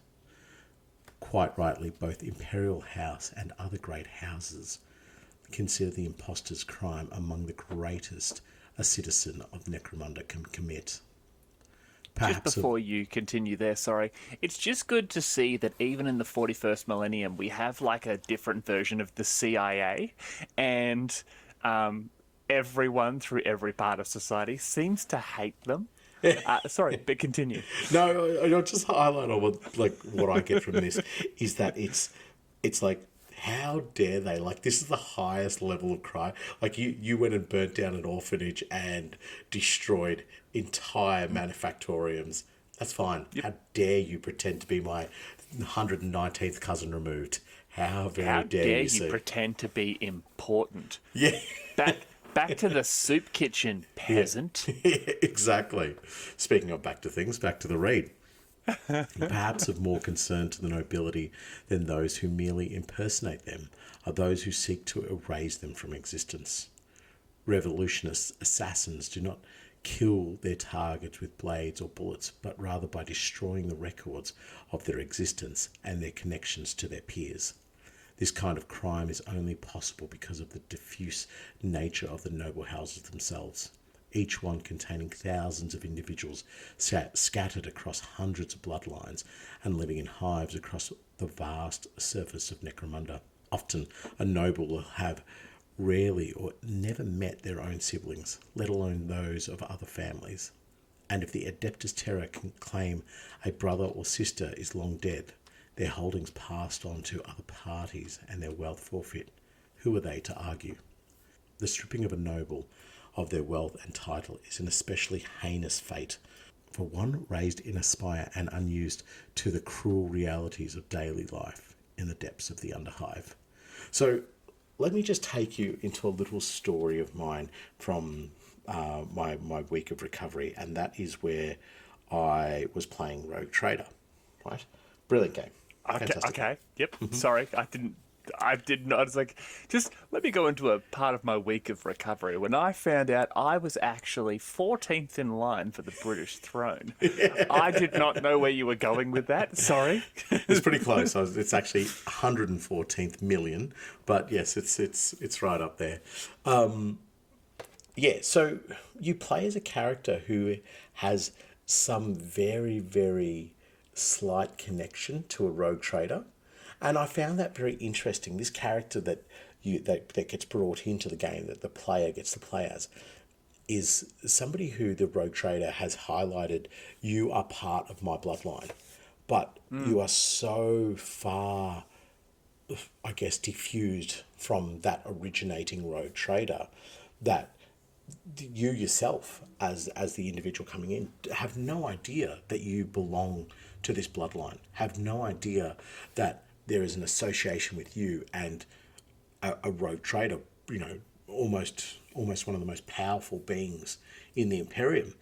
And it just, reading through that, it strikes me as exactly that. There are, vast swathes of family members and levels of, cousins and second cousins and whatever, and so many different titles and official documentation relating to each person, that you could have family members so far gone from each other, but still hold a close enough relation that if one family member were to do something heretical, even if you're on another planet and have no reference or concept to that heretical family member, you can still take on punishment for their crimes as well. And I guess in Rogue Trader, the game, it works the other way in that you are so far removed. And obviously I set my character up as an Astra Militarum commander. What else? But this Astra Militarum commander then gets called in to fight alongside a Rogue Trader. So I think what we're talking about within the Imperial Imposters is also something that is quite prevalent in a lot of, a lot of Warhammer 40,000, not just Necromunda-centric. There's such a messy hierarchy, and there's such a bloated family in all of these Imperial houses, that it's very easy for Imperial imposters to exist, and very easy for them consequently to get away with what they're doing. And it's not until I think it's more a case, and it seems quite an obvious statement, it's not until they get caught that the problem becomes an issue for a noble house. And I know, as I said, it's a very obvious thing to say, but you think about the arrogance of those noble houses. They're sitting there going, we're untouchable, we're immune. Nobody's going to come and ever mess with us. We won't have imposters. We won't have anything like that. And then suddenly all their secrets are gone. Suddenly, the great vault that they had on a particular world or a particular continent has been raided because one of these imposters has managed to just slip in the front door, basically. But I love what you talk about there regarding the sort of guilt by association. I mean, the reality is, just because you share that name or you share that family sort of position, you're guilty by association. Like, do you know what? Yeah, sorry look, to cut you off, but it reminds me of something we talked about the other day. How you're going to talk about the brazen drakes, and that is exactly the point I was going to bring up. Yeah, the Primaris Marines being delivered, and the brazen drakes were like, we don't want to be part of the Imperium anymore, and the Custos is like, I'm pretty sure you guys are traitors now. It's like, no, it's not us, it's them down there. Yeah, but you guys are kind of the same. Then it worked out all right at the end. That's fine. But I mean, that's one of the reasons. So a lot of people don't realize this, but when my family moved to Australia, because of our surname, we actually had to change our surname. Because you became heretics, and as you're coming over on the boat, you had police officers saying, you go back, you're heretics. Yeah. Yes, I get it. Yes, that's what happened when we moved over here. The surname Gaddafi wasn't exactly well thought of at the time. But no, we didn't. We've always had the same surname, Spaniel. But no, it's amazing that, like, it's the nobility being this bloated, overdrawn, unknown factor throughout the entirety of the Imperium. It just makes sense, because it's that bureaucracy of not just the Administratum and not just the running of the Imperium, but at the end of the day, it's the bureaucracy of, the nobility. It's the bureaucracy of genealogy. I mean, like, remember the Guild of Crowns? They kept the track of the genealogy and history of different noble families. Yeah, and Gerontius was just like, Gerontius hated them, so he just made them all illegal. Yeah, yeah. He's like, But no, your whole guild is now dum-dums. Bye-bye. Yeah, exactly. But I think what you're saying there about like the connection and the heretical links, but then also the positive links, it makes the administrators so important, and it makes what the Guild of Crowns do so important, but also so deadly and so there's so much of a deficit to the noble houses that it's don't mess with our name, don't mess with our establishment. You know what I mean?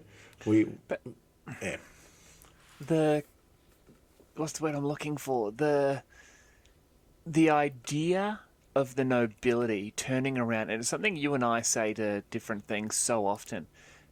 The nobility are saying to their lessers in this position, stay in your lane. How dare you pretend to be one of us? And in their mind, they're saying to the peasant class, you haven't earned this. I fought. I built this business from the ground up. I was working long hours. I put in the elbow grease. I got a small loan of 31 million credits from my father, who was a minor noble in House Yolante, a minor noble. Yeah.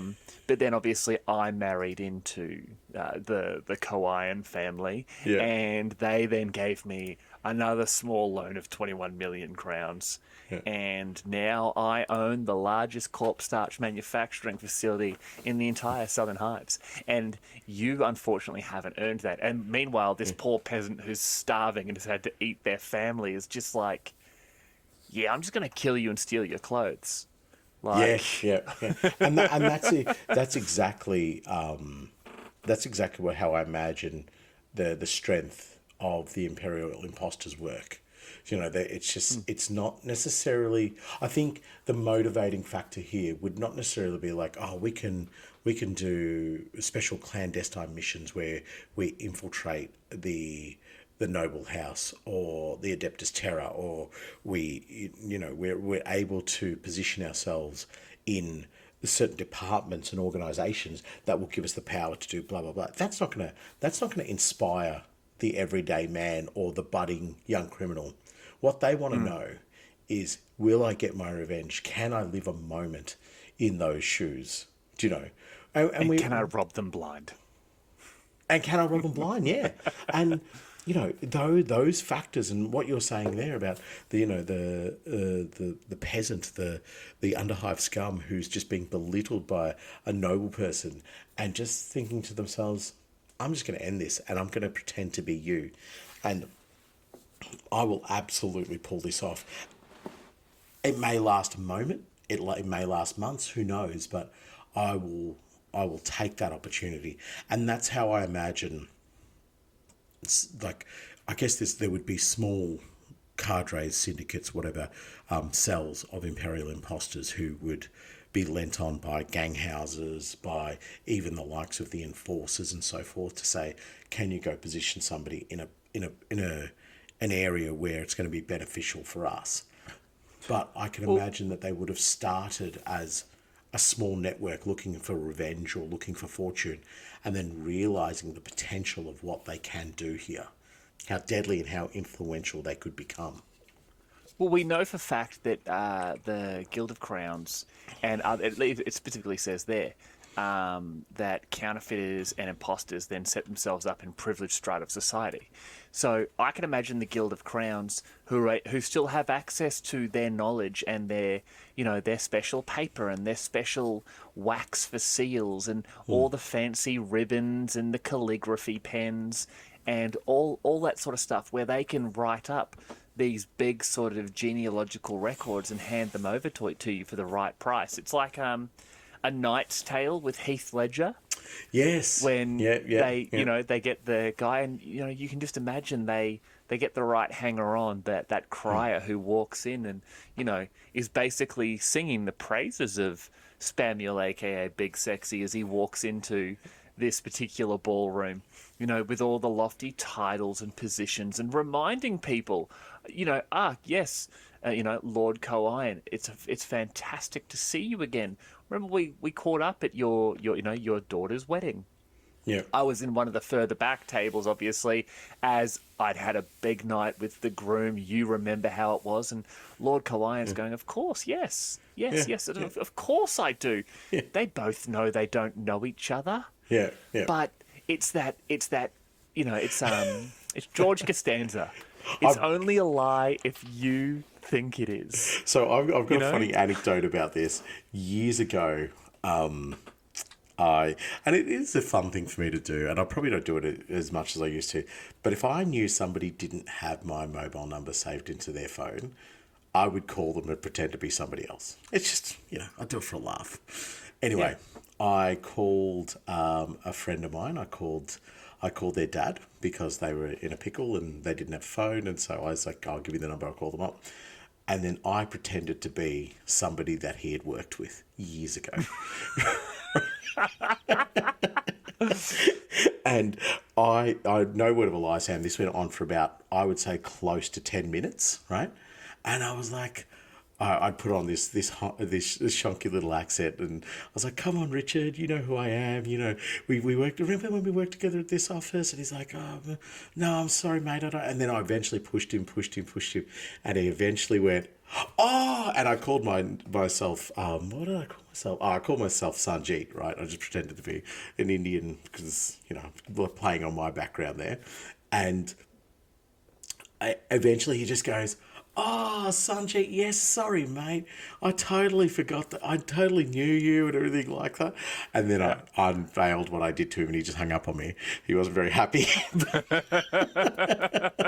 It was one of my highlights of comedy in my life. But exactly what you're saying, if you can push the envelope enough, if you can make, like, I don't know, you almost make it to a point of awkwardness that the other person just goes, "Yeah, okay, yeah, you know me. You've said a few minor details. You've said they may be vague, but I can go along with them."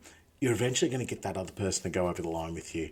And then that's it. You lock them in. And whether or not they come back to you after the fact and go, "Hey, I'm pretty sure I don't know you," it doesn't matter. Because in that scenario that you created there with the Lord of Coian, everybody in that room, everybody in the environment suddenly sees this imposter sharing what would be deemed as a positive interaction with the Lord of Coian. So that clout allows them to go off and create more and more and more connections. And by the time their identity is revealed, or the coercion they have created has been revealed, it's too late. They've either completed their job or they've disappeared further into the bureaucracy.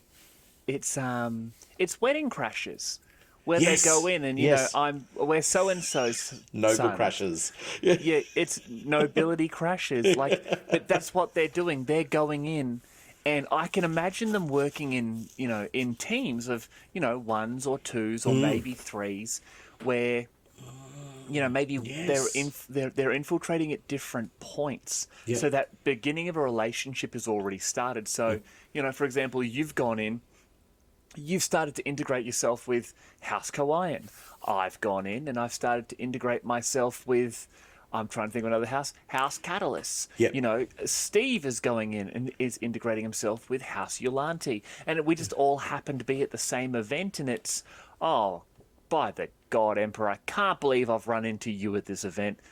You know, my Lord Coian, please meet a distant cousin of mine. You know, we're related, blah, blah, blah, blah. And you're falsifying these obviously pre-practiced records. But you're giving it more credential as well. Exactly. Yeah, exactly. Right. And they're going in there to the point of the trust is being built.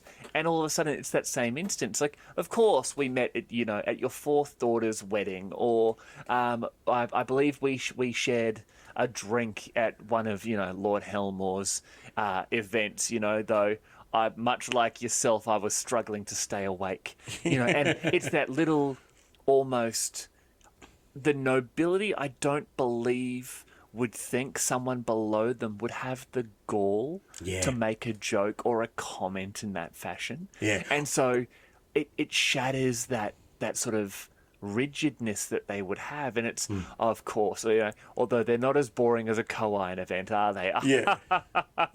Of course. Yeah. And all of a sudden, if you start seeing them in the Yulanti Towers, you know they're visiting that distant cousin of yours because they're old friends.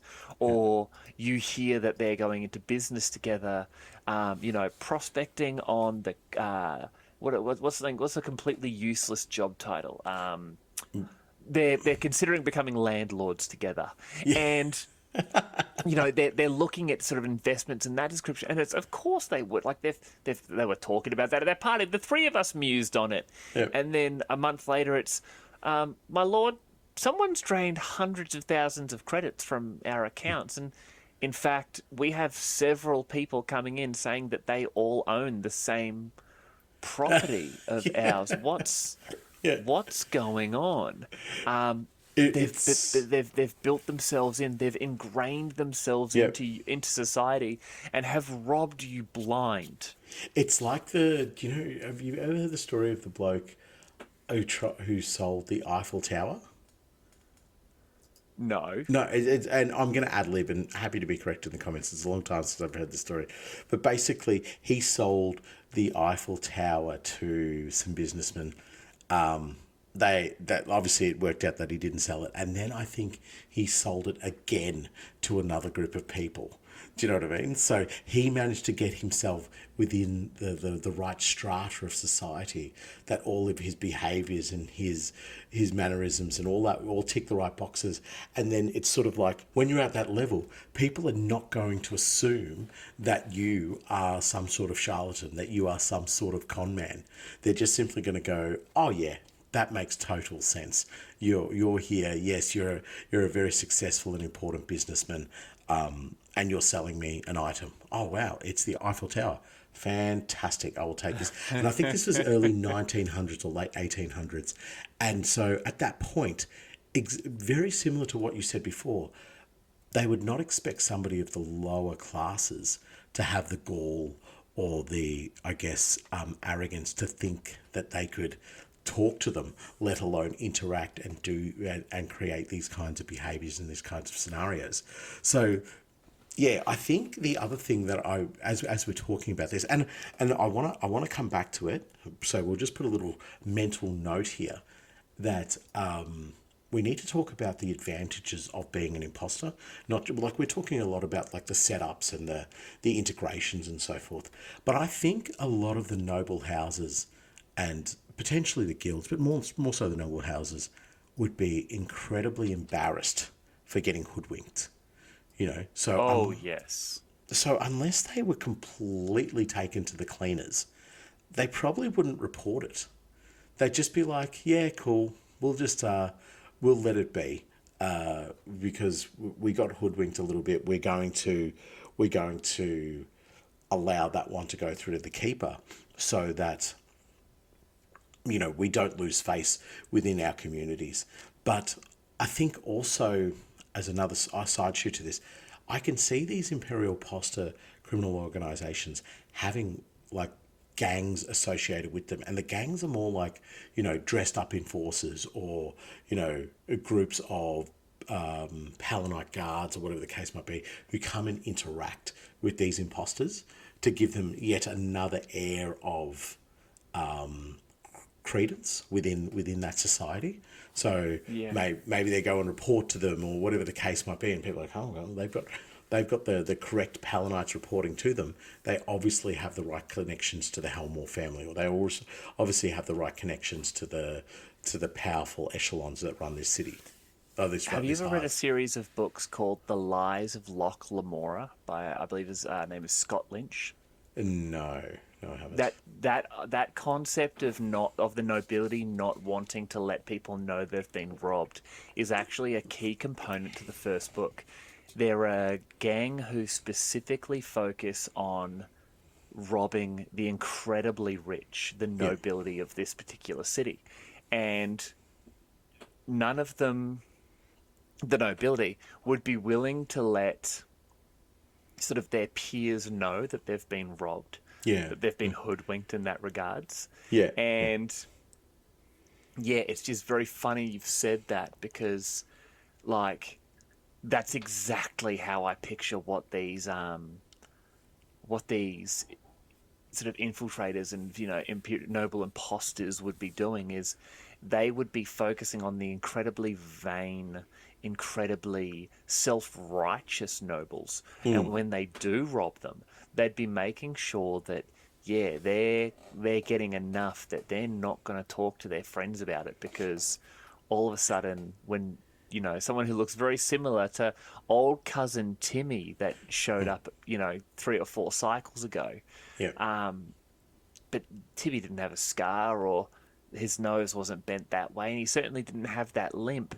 But I'm never going to tell anyone that anything happened to me, because, you know, they might think less of me. Yeah, and so I think what you're saying there, in my mind, there's a sweet spot, you know, of how much you're allowed to steal, and as I said, we will come back to what the benefits are of being infiltrating the nobility, which is vast and phenomenal. But we're talking about like just stealing wealth, stealing valuable things that can be fenced or that can be turned into that can be liquidated, basically.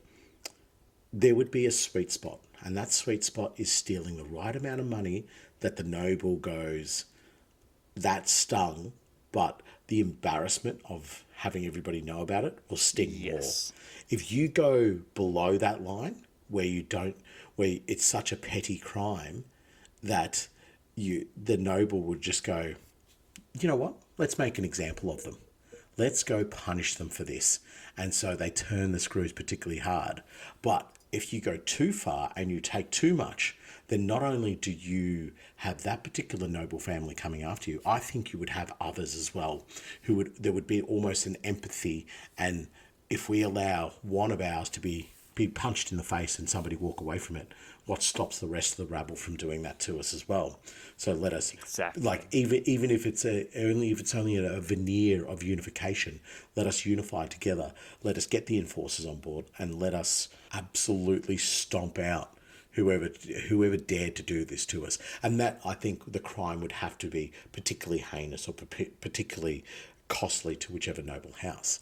But as I've highlighted twice already, I think the advantages of infiltrating a noble house, it's just so obvious and so vast. Do you know what I mean?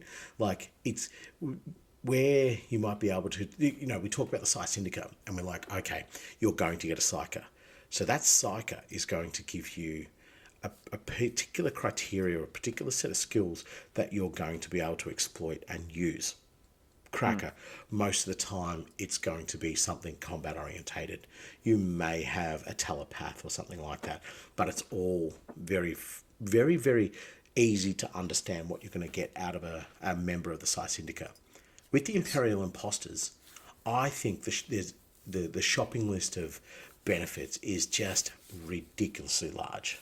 There is so much you can gain, whether it be information, whether it be blackmailing members of a noble house, whether it be what we already have highlighted to quite a fair bit of just direct income, whether it just be setting up a play that you know will end, maybe not necessarily affecting, say, House Ty, but certainly affecting House Yolante further down the track if you can get the ball rolling within House Ty, you know.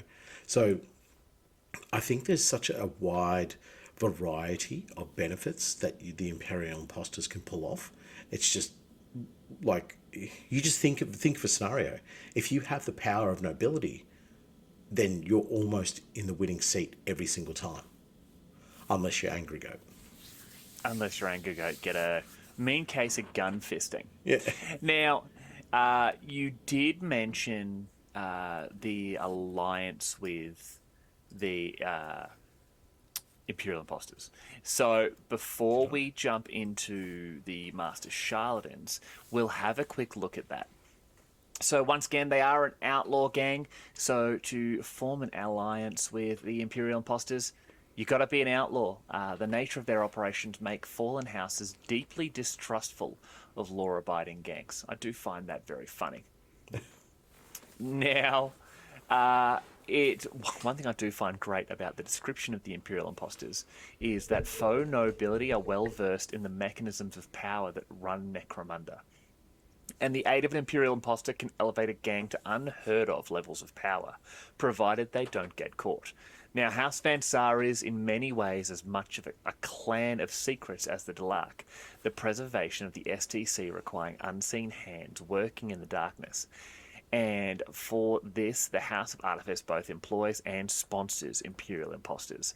So I do love that the concept of the Van Saar basically finding these sort of like professional liars and going, we're going to give you the backup to get you into a position of power to then help us later on. And this is a word that you reminded me of earlier. It's a very symbiotic relationship in that respect. Yeah, 100%. Yeah. So now, one of the benefits to allying with Imperial Imposters, an honourable word. Now, while the gang is allied with an Imperial Imposter, they can protect themselves or another gang from being outlawed. Now, at the start of a campaign week, choose a gang. This can be the player's own gang. For the duration of this campaign week, the selected gang can ignore any one action that would result in them changing alignment. If a gang that is allied with an Imperial Imposter changes alignment, it must test the alliance, but not add 3 to the dice roll. So you obviously have to be outlaws to ally with the imposters, but with an honourable word, you can use that, no longer become outlawed, and I believe then gain the benefits of being law-abiding. For example, hiring gang-specific brutes and hangers-on. Yeah, righto. Yep. Now, the Uphive ambassadors. In the pre-battle sequence, the gang may add a master charlatan, which you will go into in a minute, to their gang for the game. If the gang is playing the murder cyborg, shootout, or escort mission scenario, then a master charlatan must be included, unless the gang rolls to test the alliance. So you can have them, and I don't know why you wouldn't take an extra body with you for any mission, but if you are going to roll one of those missions, you have to take them. So far, this is looking good, but we do have drawbacks. Noble ambitions. Now, during the pre-battle sequence, if the gang has the option of choosing the scenario to be played, roll a d6. On a 1, 2, or 3, they must choose looters, forgotten riches, or caravan heist. And on a 4+, they can choose any scenario as normal. Instead of rolling, the gang can choose to play any scenario, but they do have to then test the alliance. This is obvious. The Master Charlatan wants money, and if you're doing missions that are getting money, it makes them happy. That's just obvious to me. Guilt by association is the last drawback. Now, during the post-battle sequence, if the gang fielded a Master Charlatan, they must roll a d6. On a 6, their association has been discovered, and the gang is outlawed. Doesn't matter. You're already an outlaw. Who cares? Instead of rolling, the gang can dissociate itself from the Imperial Imposter. But if they do, they must test the alliance. I don't understand that rule. You're already an an outlaw. Who cares, dude? Or maybe you've become law-abiding at some stage whilst still having a master charlatan and you're just testing the alliance. I feel you there. You know what? You're absolutely right. But we've mentioned him about 46 times during that part there. Nath, why don't you jump into the Master Charlatan? The Master Charlatan. Master Charlatans blend seamlessly into Necromunda high society. Dressed as nobles and adopting their affections, they work towards their own ends, which is usually robbing the noble houses mercilessly. Some have deeper agendas, often because they are in the employ of other noble houses or vengeful renegades, though these are the exception rather than the rule. Then there are those who find their way down into the Underhive. These duplicitous individuals play off the locals' ignorance of noble conventions to live comfortably or manipulate those around them, though the price of discovery is usually being hung from the settlement walls or thrown down the deepest, darkest hole around. A master charlatan might aid a gang by offering unique talents such as disguising themselves as the gang's rivals on the battlefield, or spreading disinformation before or after confrontations. Sometimes they might even appear as specific members of their allies' own gang, such as a noteworthy leader or champion, fooling the enemy long enough for them to be ambushed.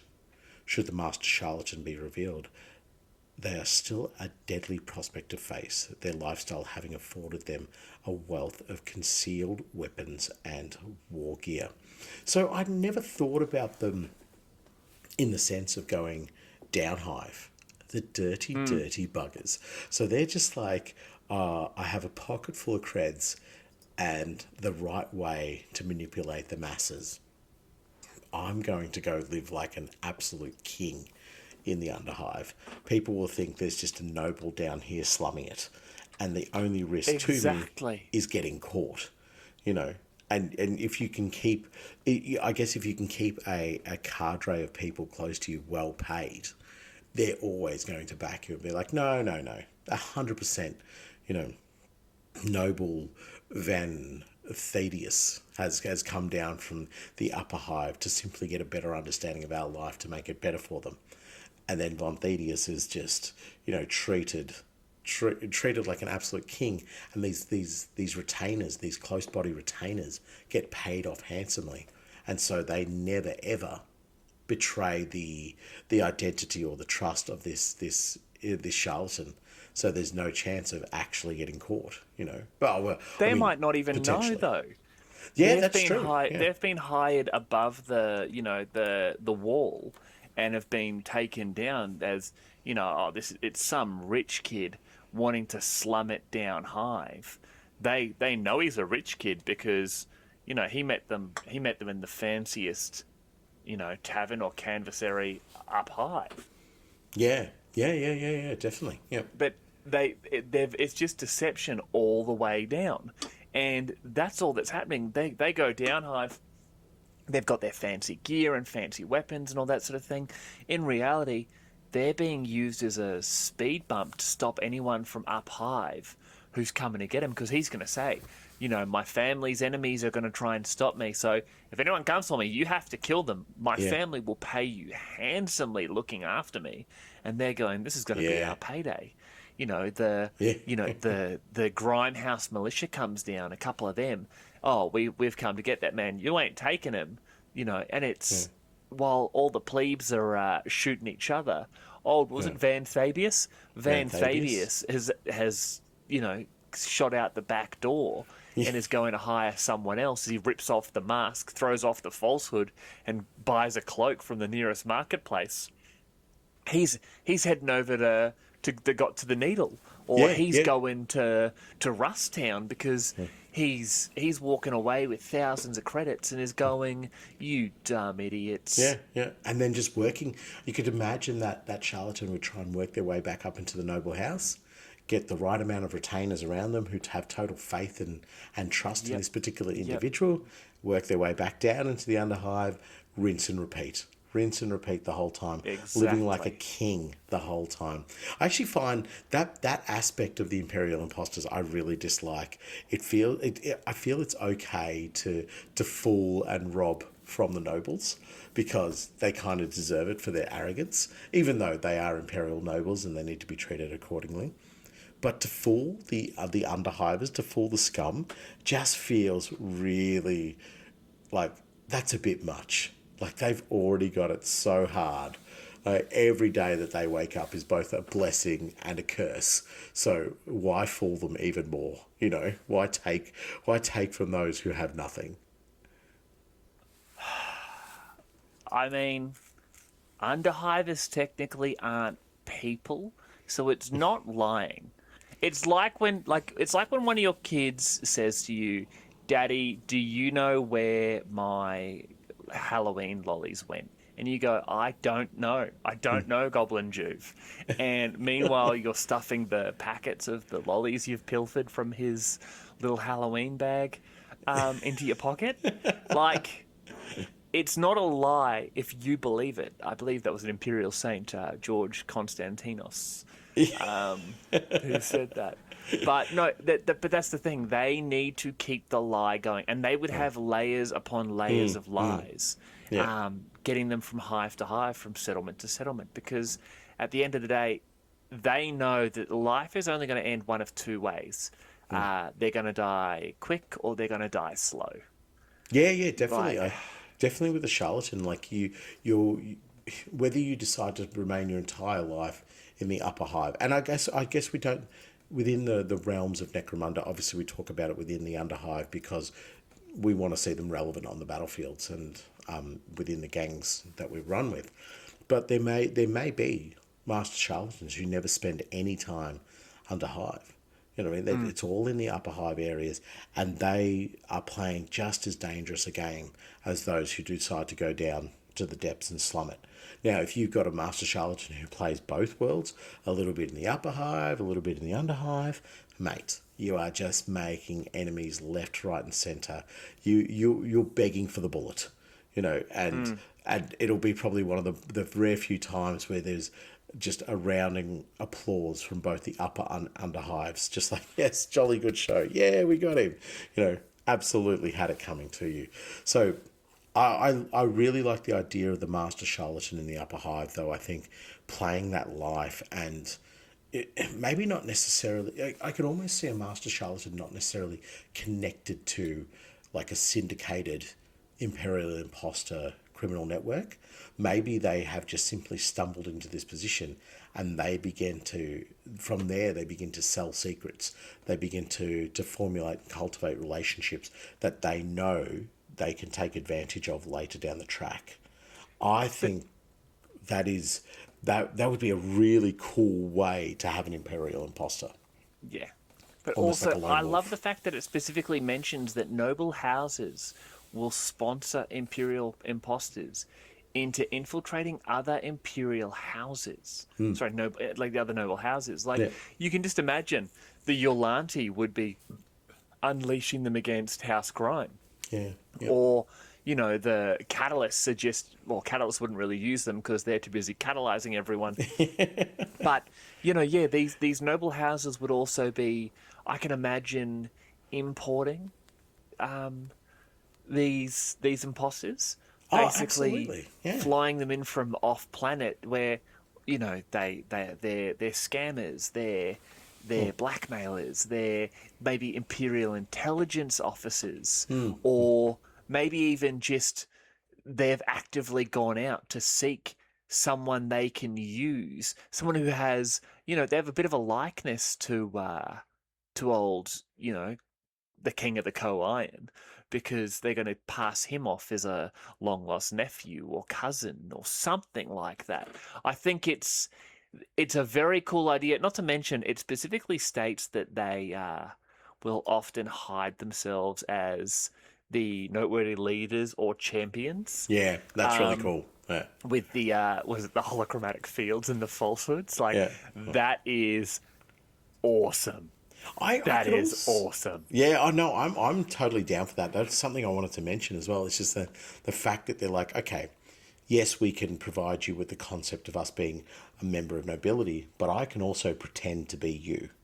That's how good I am. Yeah. That's the kind of chameleon level that I work at. And, you know, about understanding the nuances of how you walk and how you carry yourself. I will do that. So it will be like from a distance, obviously I will look like you. Somebody will look at me and go, that's obviously the leader of, you know, the local Van Sar house, because he's crippled and barely able to hold himself up. So that's pretty much what they're like. Yeah, but like, you can just imagine the falsehood that they've thrown over, and everyone would see them just a little bit differently. They look a lot like that cousin, or was it the cousin's cousin? Was it the younger brother? No, you know, that's Walt's kid. Oh, okay. Yeah, exactly. Once again, going back to the Wedding Crashers idea. But the other thing I'll just quickly mention as well with the charlatan is I can see the charlatans being used by members of the noble houses as almost body doubles as well. So let us have a team of charlatans And these particular charlatans, this is the best job except for the potential of assassination, in the sense that I just have to pretend at events and functions and so forth. I can just be up on a balcony or whatever. I don't have to, not that much communication, not that much interaction. You might have different tiers of charlatans, ones that are like the almost a double for whoever they're impersonating from the noble house. Stop! And then, That's awesome. yeah, and then you would have lower tier charlatans who are just like, from a distance, I can tell it's a Von Thaddeus. You know what I mean? But Yes. up close, you know it's definitely not that person. But you just have this network of charlatans that keep the absolute higher echelons of the nobility safe from any sort of assassination attempt, any sort of underhanded behaviour, because they just have bodies that they're willing to sacrifice. I think I remember reading a story about it. There was a leader somewhere in our world, I don't know if it was in the last couple of 100 years or before that, who had something like that as well. That's why the idea popped into my head. I'm like, Wasn't it Saddam Hussein? He had a bunch of body doubles. Oh, it was too. I couldn't. Yeah, he had he had a whole bunch of. There's a conspiracy theory that when he was hung, it wasn't actually him; it was one of the body doubles. Oh, right. Oh, I haven't heard that. I've not heard that. Yeah, right. Yeah. But Good friend of my grandfather's. I mean, old Grandpappy Spamuel never hung out with any of the naughty no goods. Hussein's. The naughty old naughty Uncle Saddam, as I used to call him. So yeah, look, the charlatan, I think, Got myself cancelled. Yeah, I was thinking that. I was like, I'm going to pull us out of here by bringing us back to the charlatan. I think the idea of the charlatan is one of those things that, and we don't get them as often as I'd like, but it's one of those things that, as an arbitrator for a game, is just manna from heaven. You know, this is such a great thing to use, because you can imagine creating a noble that you're getting the gangs to get contracts from and fight for it, all that. And then in the last couple of rounds, you just find out that you're needing to hunt him down because he's been feeding you nonsense the whole time and sending your gang down a very particular dark path that's going to get them all killed. It's just, charlatans as, oh my God, charlatans as chaos worshippers infiltrating the noble houses. Whoa. Oh, good damn. idea, Nath. Good idea. That's a real soup. That's like being able to keep your heretical nonsense to itself whilst also still being an infiltrator and revealing yourself at the appropriate and right time to ensure that you don't get the unwarranted attention of any Auto-Malleus inquisitors. But I think obviously the charlatans who have I guess an influence of Slaanesh would probably be the ones who would prosper the best within the noble houses for the ideas of excess and just more and more and more. This is the perfect breeding ground for those type of candidates. Yeah. Oof. Chaos infused charlatan. Oh. I'm impressing myself. And getting in there and sort of, being this distant Yolan to your cousin, getting in there and sort of going, well, hey, have you guys ever heard of Gast? Let's I don't know, put it in a tea and drink it. I don't know how they take Gast. I'm assuming it's a needle, or they smoke it, or no. I don't know. It's like you just put a globet in your hand and you high five the other person. They both Done. That's how it goes. Just go straight to your paws. Yeah.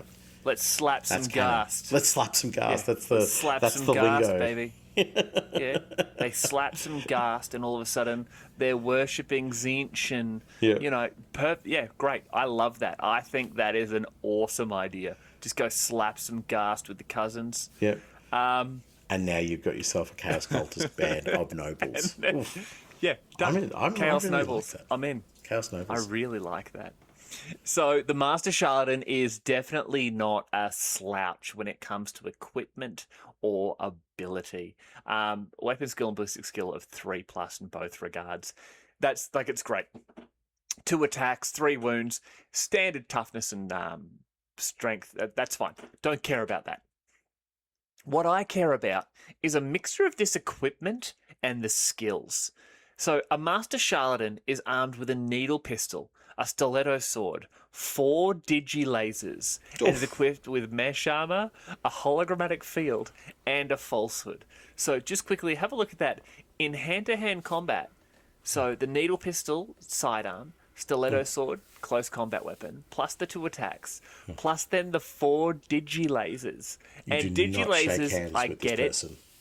You at least one of those digi lasers is a digibolt gun. Yeah. But a digi laser, it's only strength 1, it's only damage 1, but you're hitting on the 3 pluses, and it's digi melee versatile. Like, it's just 4 extra attacks for the sake of it. Yeah, that's awesome. It's so good, and it will happen. You will kill somebody big with a digi laser shot. Just that they've got that one last wound remaining. Bang, you hit them. You roll that 6 to wound. They fail their armor save, and you skull them straight out. Oh, all from a little zap of a finger laser. But think about it this way. So, do you know you can have up to 10 digi weapons? Yeah, you got 10 digits. Yeah, but like Laser fingers Larry. I just think that's great because the digi weapon trait, you can literally, it doesn't count towards however your maximum number of weapons is. You can just have up to 10. You can have as many of them as you want, but you can only gain. You can only carry 10. You can carry 10 digital weapons. Yeah. So if you have 10 digital weapons plus your 2 regular weapons plus however many attacks, like all of a sudden digi weapons are so cool. But yeah, that's just the weapons. Yeah. Then mesh armor, a hologrammatic field, and a falsehood.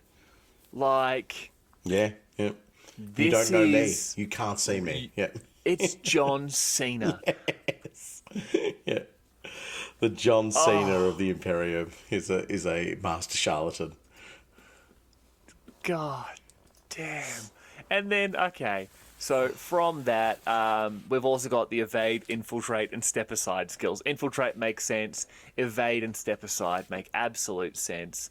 Like, I love this. I would love to ally with both somehow House Catalyst and the Fallen House at the same time, and just have the House Catalyst troops and the Master Charlatan standing there, just all doing the Spider-Man fingers at each other. Like exactly. I was thinking that House Catalyst, the Master Charlatans, just be like, this is the easiest house. I just get a clown mask. Everybody believes that I'm me. And then I just make people sign ridiculous contracts out of the blue. Like, catalyzed, got you again. Yeah, catalyzed. Yeah. We shake hands and I shoot your stomach off. Yeah, exactly. I'm not allowed to high five people anymore. I can't slap gas anymore because I've killed too many people with the accidental digilaser to the temple.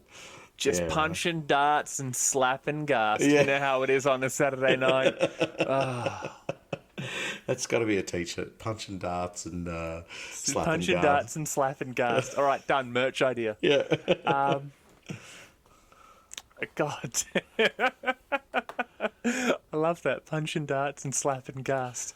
And every time you slap gas, you get a different power. So you're you're just moon slapping people, like just slapping them on the forehead. Be like, And then you'd have particular ways that you could slap. Maybe pull your thumb in, or just doing weird ways to do it, just to try and generate different powers.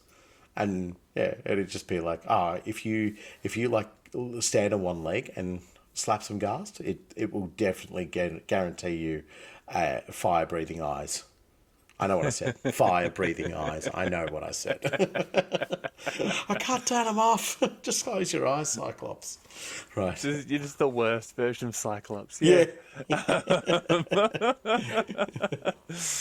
Okay. So, gang idea for the Master Charlatan or the Imperial Imposters. Did you go first last time? I believe I did go first last time. I definitely didn't. You did. Did I? But No, yeah, no, you no, did. no, no, no. No, you did. You gave the accountant's idea. No, And that then was I in. gave- That was not necessarily part of the end part of it. That was like Oh, okay, mid-read. okay. Yeah. I'm sort of torn. I might come back with a second one after you do yours, but initially I'm thinking I like the chaos influenced charlatans, and it's similar to what I talked about within the Psi Syndica, but that was just a pale light in comparison to the idea that you had. I like the idea of them as a chaos worshipping, but I think this would be a mono god. This wouldn't be like an undivided. This would be pick one of your gods, and that is what the charlatan is trying to impress upon that particular part of the noble house. I'm almost having an idea of, like, do you know the warrior lodges from the Horus Heresy? Do I know the warrior lodges? Yes, sir, I do. So I'm sort of getting that like vibe of like, okay, if you have a master charlatan who's trying to get the influence of Khorne to manifest within this noble house, they would begin to have like almost like fighting arenas, and yes, we have the pit fighters and so forth, but we can do it ourselves. We don't fight amongst ourselves, but we will get scummers in, we'll get slaves in, and they'll fight, and then we can finish them off. We can do blood ceremonies, and we can do blood rites, and whatever the case might be, and we know that will create a terrible and horrific reputation for our noble house amongst the other noble houses, that we're the most bloodthirsty. And yes, we are still treated as nobility, but at a moment's notice we can flick the switch and we begin to embrace our more base rage and instinct, and we can destroy other members of noble houses. All of that is just a falsehood, so that they can begin to sow the seeds of chaos worship, of Khorne worship within the noble house. So I could see a charlatan attempting to do this by creating these different facets, and for each god it would obviously be different. I think, as I mentioned earlier, like Slaanesh would be really, really easy because it's all about excess and debauchery and just taking things too far, but also at the same time going for perfection. So you could see the real hedonistic and the real sort of, I guess, arrogant type behaviour of the nobles being, I guess, goaded on by a charlatan. And with Nurgle, it would be, suddenly their house becomes filled with chemists and filled with all manner of biologists and so forth, who are all just researching, not necessarily spreading the filth and the disease, but researching and taking that and testing it down hive.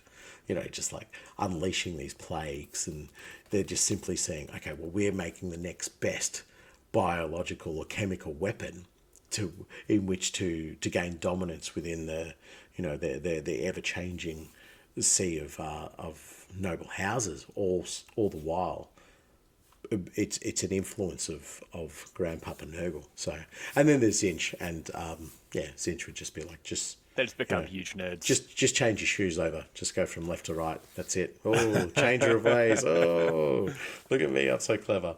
But I think the gang itself would definitely be having, like, I think the gang itself would definitely have a leader as a charlatan as the leader, and champions who would also be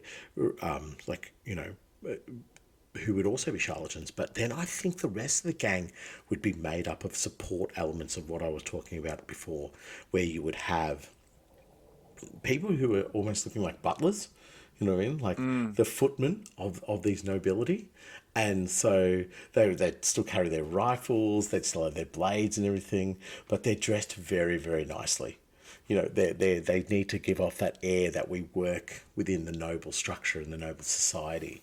And I think I'd almost go with like a House de l'Arc as my core gang to do this, because, what are they called? I used to run them. The incredibly good fighters. Knuckles. Noctgals who are there, who are both chaos, like in your mind's eye, you don't necessarily have to do this in miniature. They're chaos worshippers, so they've been blessed by the gods. That's why they're so powerful and dangerous in close combat. But they're also dressed up as nobility. Nucked ghouls as nobility. Oh, man. And then they've got that infiltrating rule that they can do. Having them do that, just like tick, tick, boom, done. Absolutely. Yeah, I could see this as a House to Luck gang of 3 or 4 key charlatans and this huge support network of other gangers and Jews and so forth who float around and make sure that whatever their end goal is for that, and they would be working for the charlatan, not for the god, whatever that end goal is reached or achieved. Yeah, that's sick. I really like that. I want to alter my gang. I want to model my gang after yours, but alter it slightly. Instead of Chaos Worshippers, I would have him at the head of a force of enforcers and subjugators. Oh, yeah. Yeah. Where he's possibly disguised himself as like a watch captain or an enforcer captain. Oh, yeah. Gets in there and is basically saying, all right, we're going to raid these factories. I know they belong to the nobles, but, these orders are coming from the top gentlemen.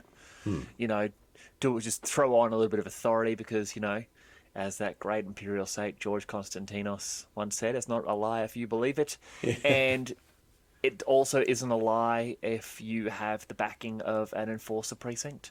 So I would have the noble at the head, very ostentatiously dressed, but then still in enforcer armor, but maybe like the pantaloon style, sort of like is it the Landsknechts? Oh yeah, the German mercenaries. I know what you're talking about. Yeah, yeah, like there would be the noble would be very ostentatious, very. They would be better than the average sort of enforcer. And they'd be going in at it and sort of coming in that way. They would have better gear. You do a lot of black market gear from the from the enforcers there, and you'd basically really pull them into sort of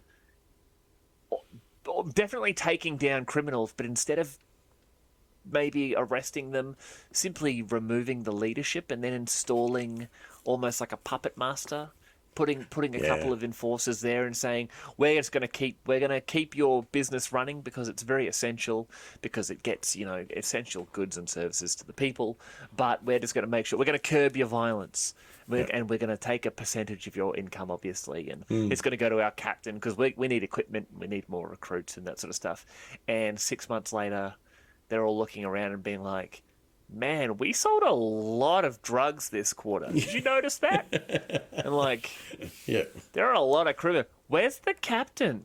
I don't know. I thought you were the captain. I'm not the captain. I literally started working here like 6 days ago. Like, y'all arrested me for using a public toilet, and now I torture people.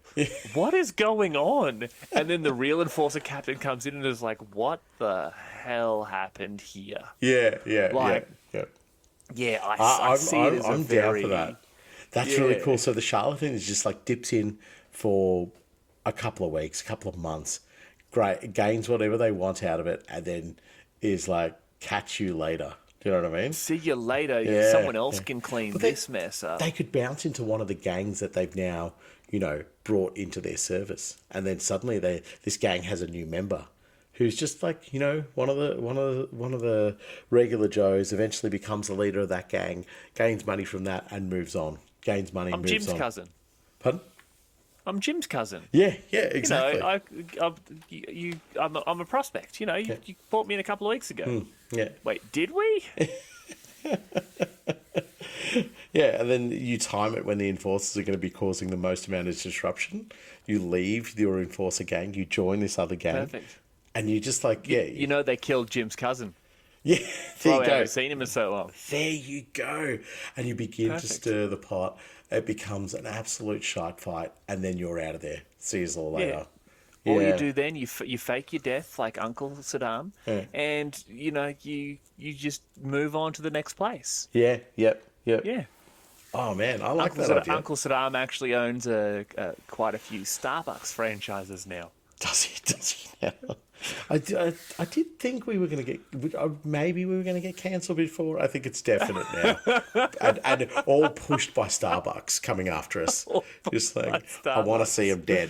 Those two, that Kiwi bloke and that beautiful Aussie man, kill him. I didn't know you were a Kiwi. Yeah, I love how the gentleman of genocide is calling for my death.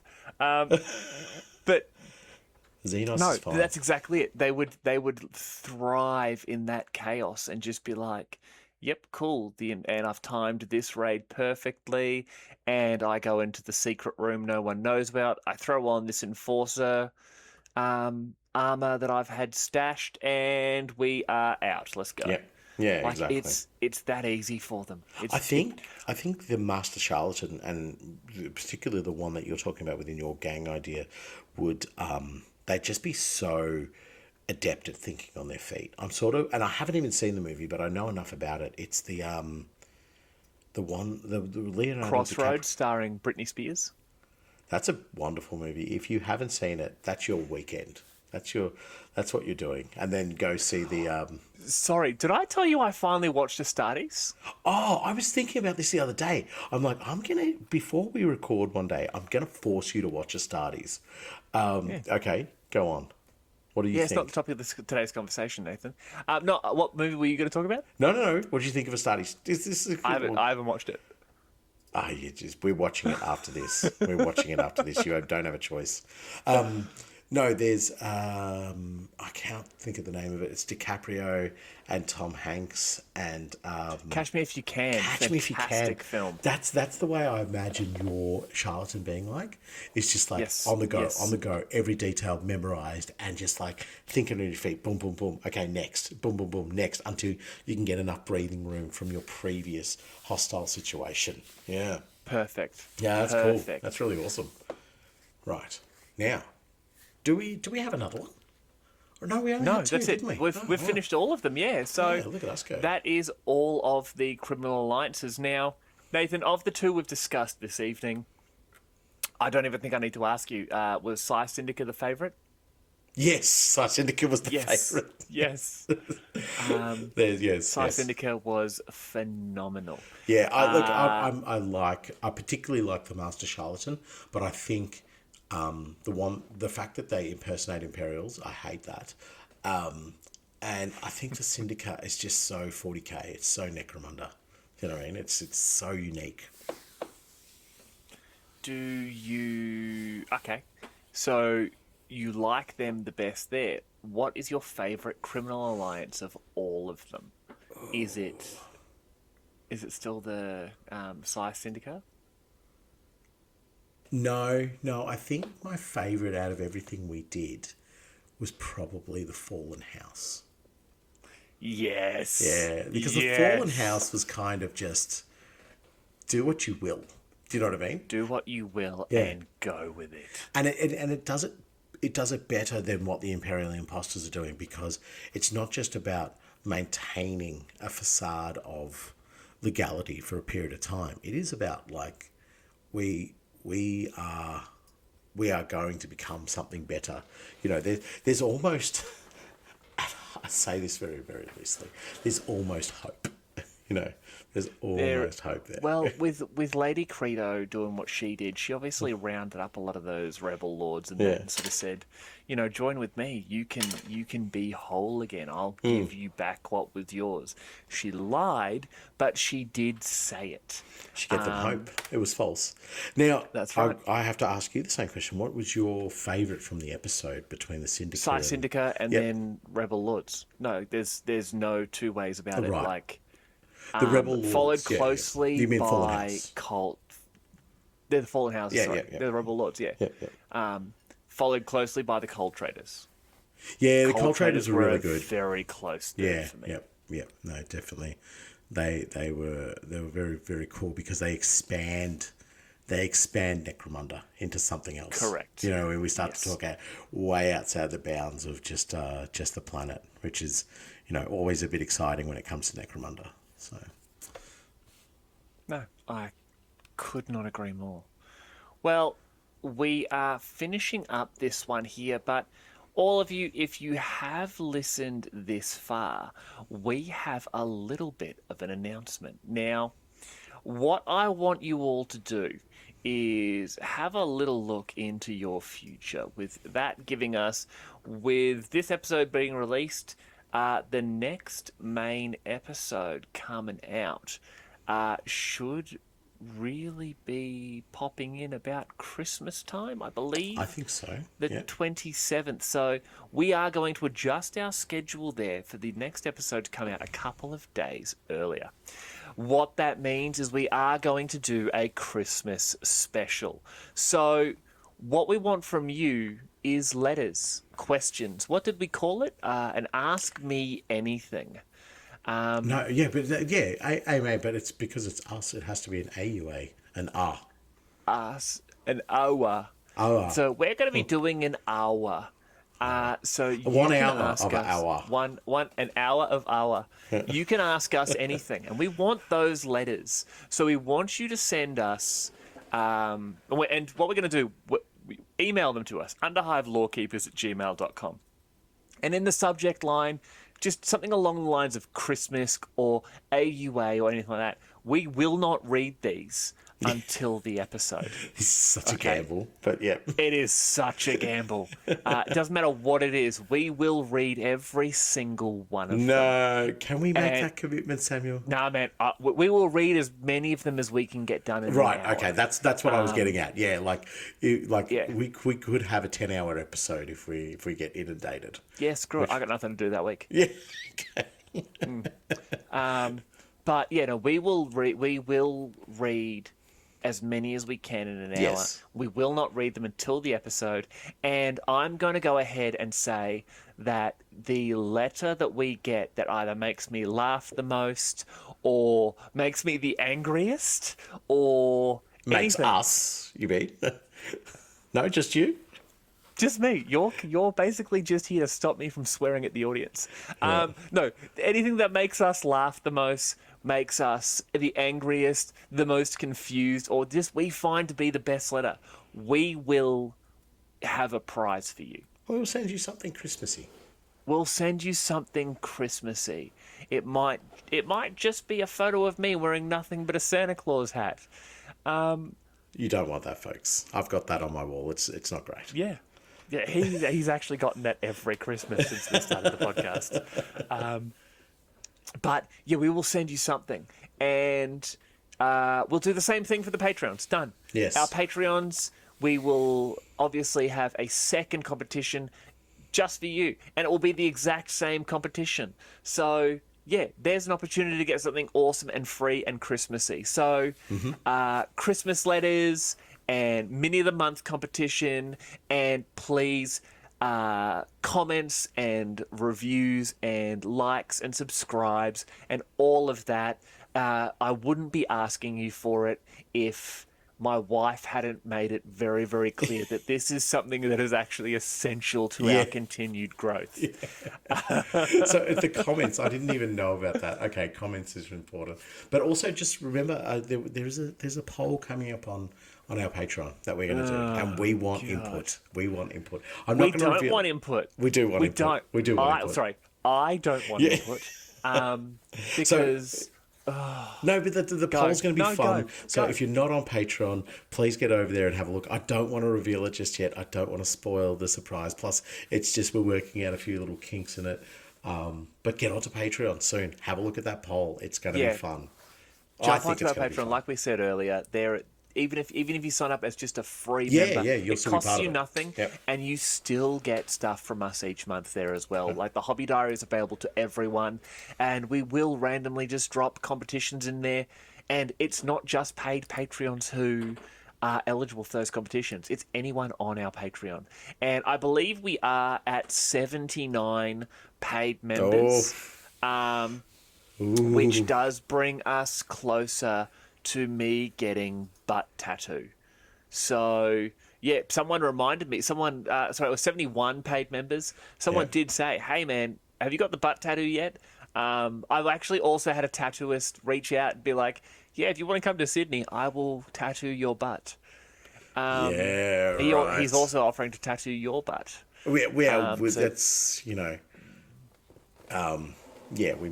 we'll have to discuss that at a later point. It's a very sacred thing, my bum. I want a butt tattoo, ladies and gentlemen. Get me a butt tattoo. All right. $2 a month. Oh, wow. Only 29 more. 20? No, 20? I will tattoo my butt. Oh, yeah, 29 more. I think I said 100. I don't know. Yeah, we did say 100, and I know definitely once we hit You like were the 150. 95 region, I'm getting everybody I know just to jump on. Even 90. I just feel like let's add 10 people. Let's do it. Let's get in there. Sign up for the shortest period of time because I want that man to not be able to sit down comfortably. Yeah, because I'd fly back from Sydney, and that would be an uncomfortable few hours. Glorious. So we are going to close this episode off with a quote. And I love this one because it talks about our absolute favourite criminal organisation we discussed so far today. They are just another Underhive myth. I mean, a whole organisation dedicated to trafficking in the most abhorrent creatures known to Necromunda. All under the nose of Lord Helmer and the Imperium. Not possible. And that is Kalan Voss, barman and rogue weird of Heretic's Hole.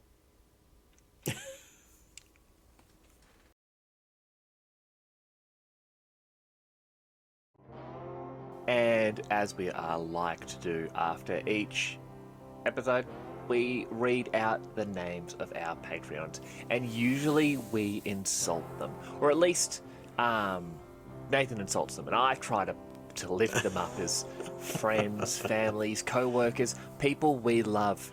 But also... No, you definitely do the insulting. Okay, yes. I'm Someone insults, someone compliments. Yeah. Sometimes it goes back and forth.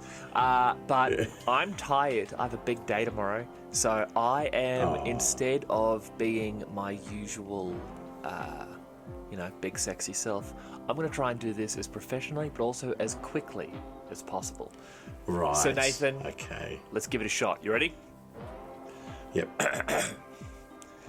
The Predator, Aaron Miller, Dash I Down Terrain, loved your new Des movie, Ryan, The Tabletop Predator. Ready, That Clive, was amazing, Michael, The Predator. Pete Gaderick, James Kelly, Mohawk Monkey, Stefan Salen, Sprue Whisperer, Joss Langworthy, David Code, Nico Time, Jorn Giebner, Brent, Tao Hansen, Drew D, Ben Hansen, JK, Finn McPherson, Still Bully, Not Richard, Josh Manning, Owen Bebb, Stefan, Heftats, Rick Lovey, Matthew Gennard, Owen Bebb, Nick of Time, Stephen Livingston, Sam Bridges, Draknar, Rob Vanderpost, Fraugenstein, Dewey Sherwood, Peter McGlone, Elusive Badger, Simon Hansen, Kilgore, Siege of McClellan, Kenzie, Mike Wright, Fabio Vorheim, David Lindsay, Mike Wright, Dusty Cousins, Will, TC Liska. All right, go. Keep the energy going. Go.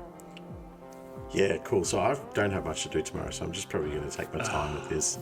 Gooka Minis, Yardi, Ian of the Endless. The only thing endless is how slow you are going. Painting Pieman, procrastinated painting. Okay, just quickly. Do you Vermin. believe he is a pie who paints, or he is painting a pie man?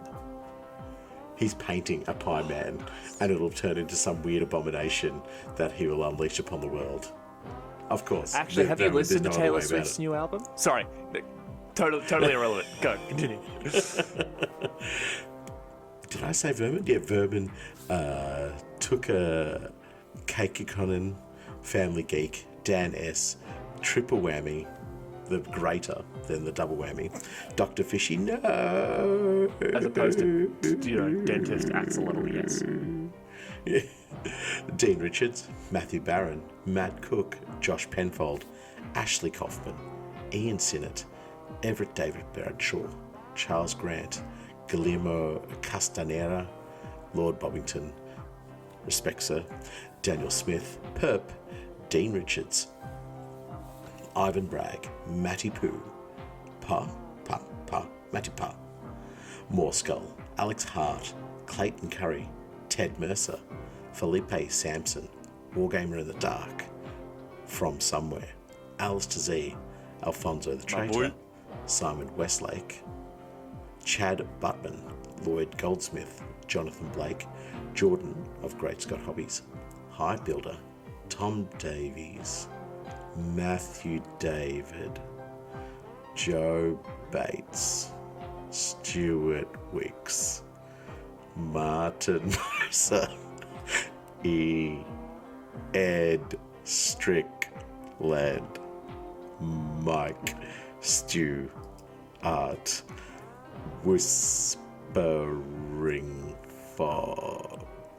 I will quit this James podcast and burn this whole thing to the ground. I swear to God. James the Week. Now keep up the energy. Go for it, buddy. Go. Here we go.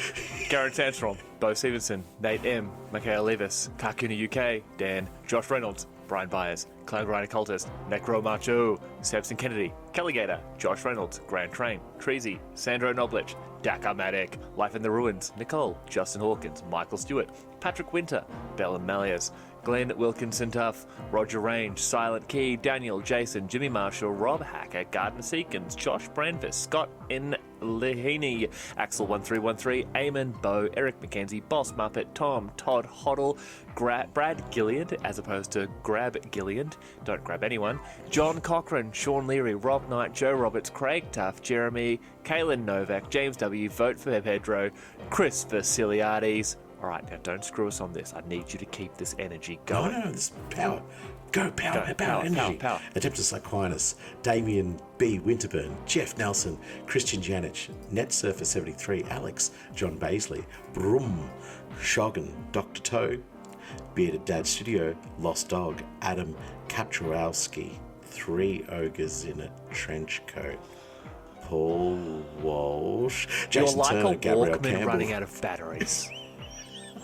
Okay, for those of you under the age of, I don't know, I'm like enjoying 35, you're like a YouTube video full of ads. You're like Spotify without the premium.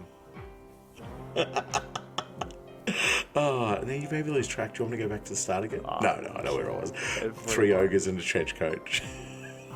Paul Walsh, Jason Turner, Gabrielle Campbell, 50 Shades of Null, Amelia Wigg, Amelia Siv, Gildas Ford Radio, Cygnus Maximus, Damian Davis, Adam James Bruin, Adam Hicks, Danny Harrison, Chris Batty, Nick, Poseidon's Kiss, Jim Bob, Luke Dyson, Trent Duncan Jones, Genghis, Honey Mouser, Michael Brown, William Payne, One Punch Orlock, Joe, Hive Scum Wonka, Pylon, Tim Harrison, Harry Bob, Submariner, Morbid Puccini, Hive, Market Minis, Jason Skalnar, Alex, 108, Morges, 477, and DAVE space GRANT,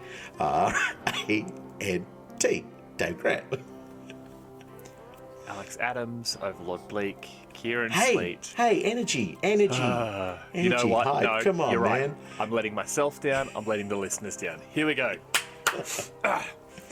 Alex Adams, Overlord Bleak, Kieran Sweet, Barks, Ryan Taylor, Tired Ape, Hotshot Grot, David Soden, Ben Davidson, Jesse Barden, Simon Bizarowski, Josh Hunt, and William Young. If you're not on the list, you can fix that by heading over to patreon.com/the Underhive Lorekeepers podcast. Sign up for free. Get still more free content from us, and for as little as $2, I believe, America bucks a month, you can access the Hobby Diary. $1. Actually, the Hobby Diary is free. I think for like $5 you get the Hobby extra Diary's free. episode. I don't know. Just get on there, check it out, like, share, Get on there subscribe. because we're going to have a vote. We're going to have a vote. We're going to have a vote. And I'm vote. really not looking We're gonna forward to the vote. vote. It's gonna be- Vote for the one that I tell you to Yes, vote it's gonna for, be- not the one that you obviously Vote for the know one that I tell you to vote for the for. ones. Vote, please. It is so important that you vote for the one that I tell you, because it'll make the universe happy, and that's what we want. Goodbye, scummers. Are you there?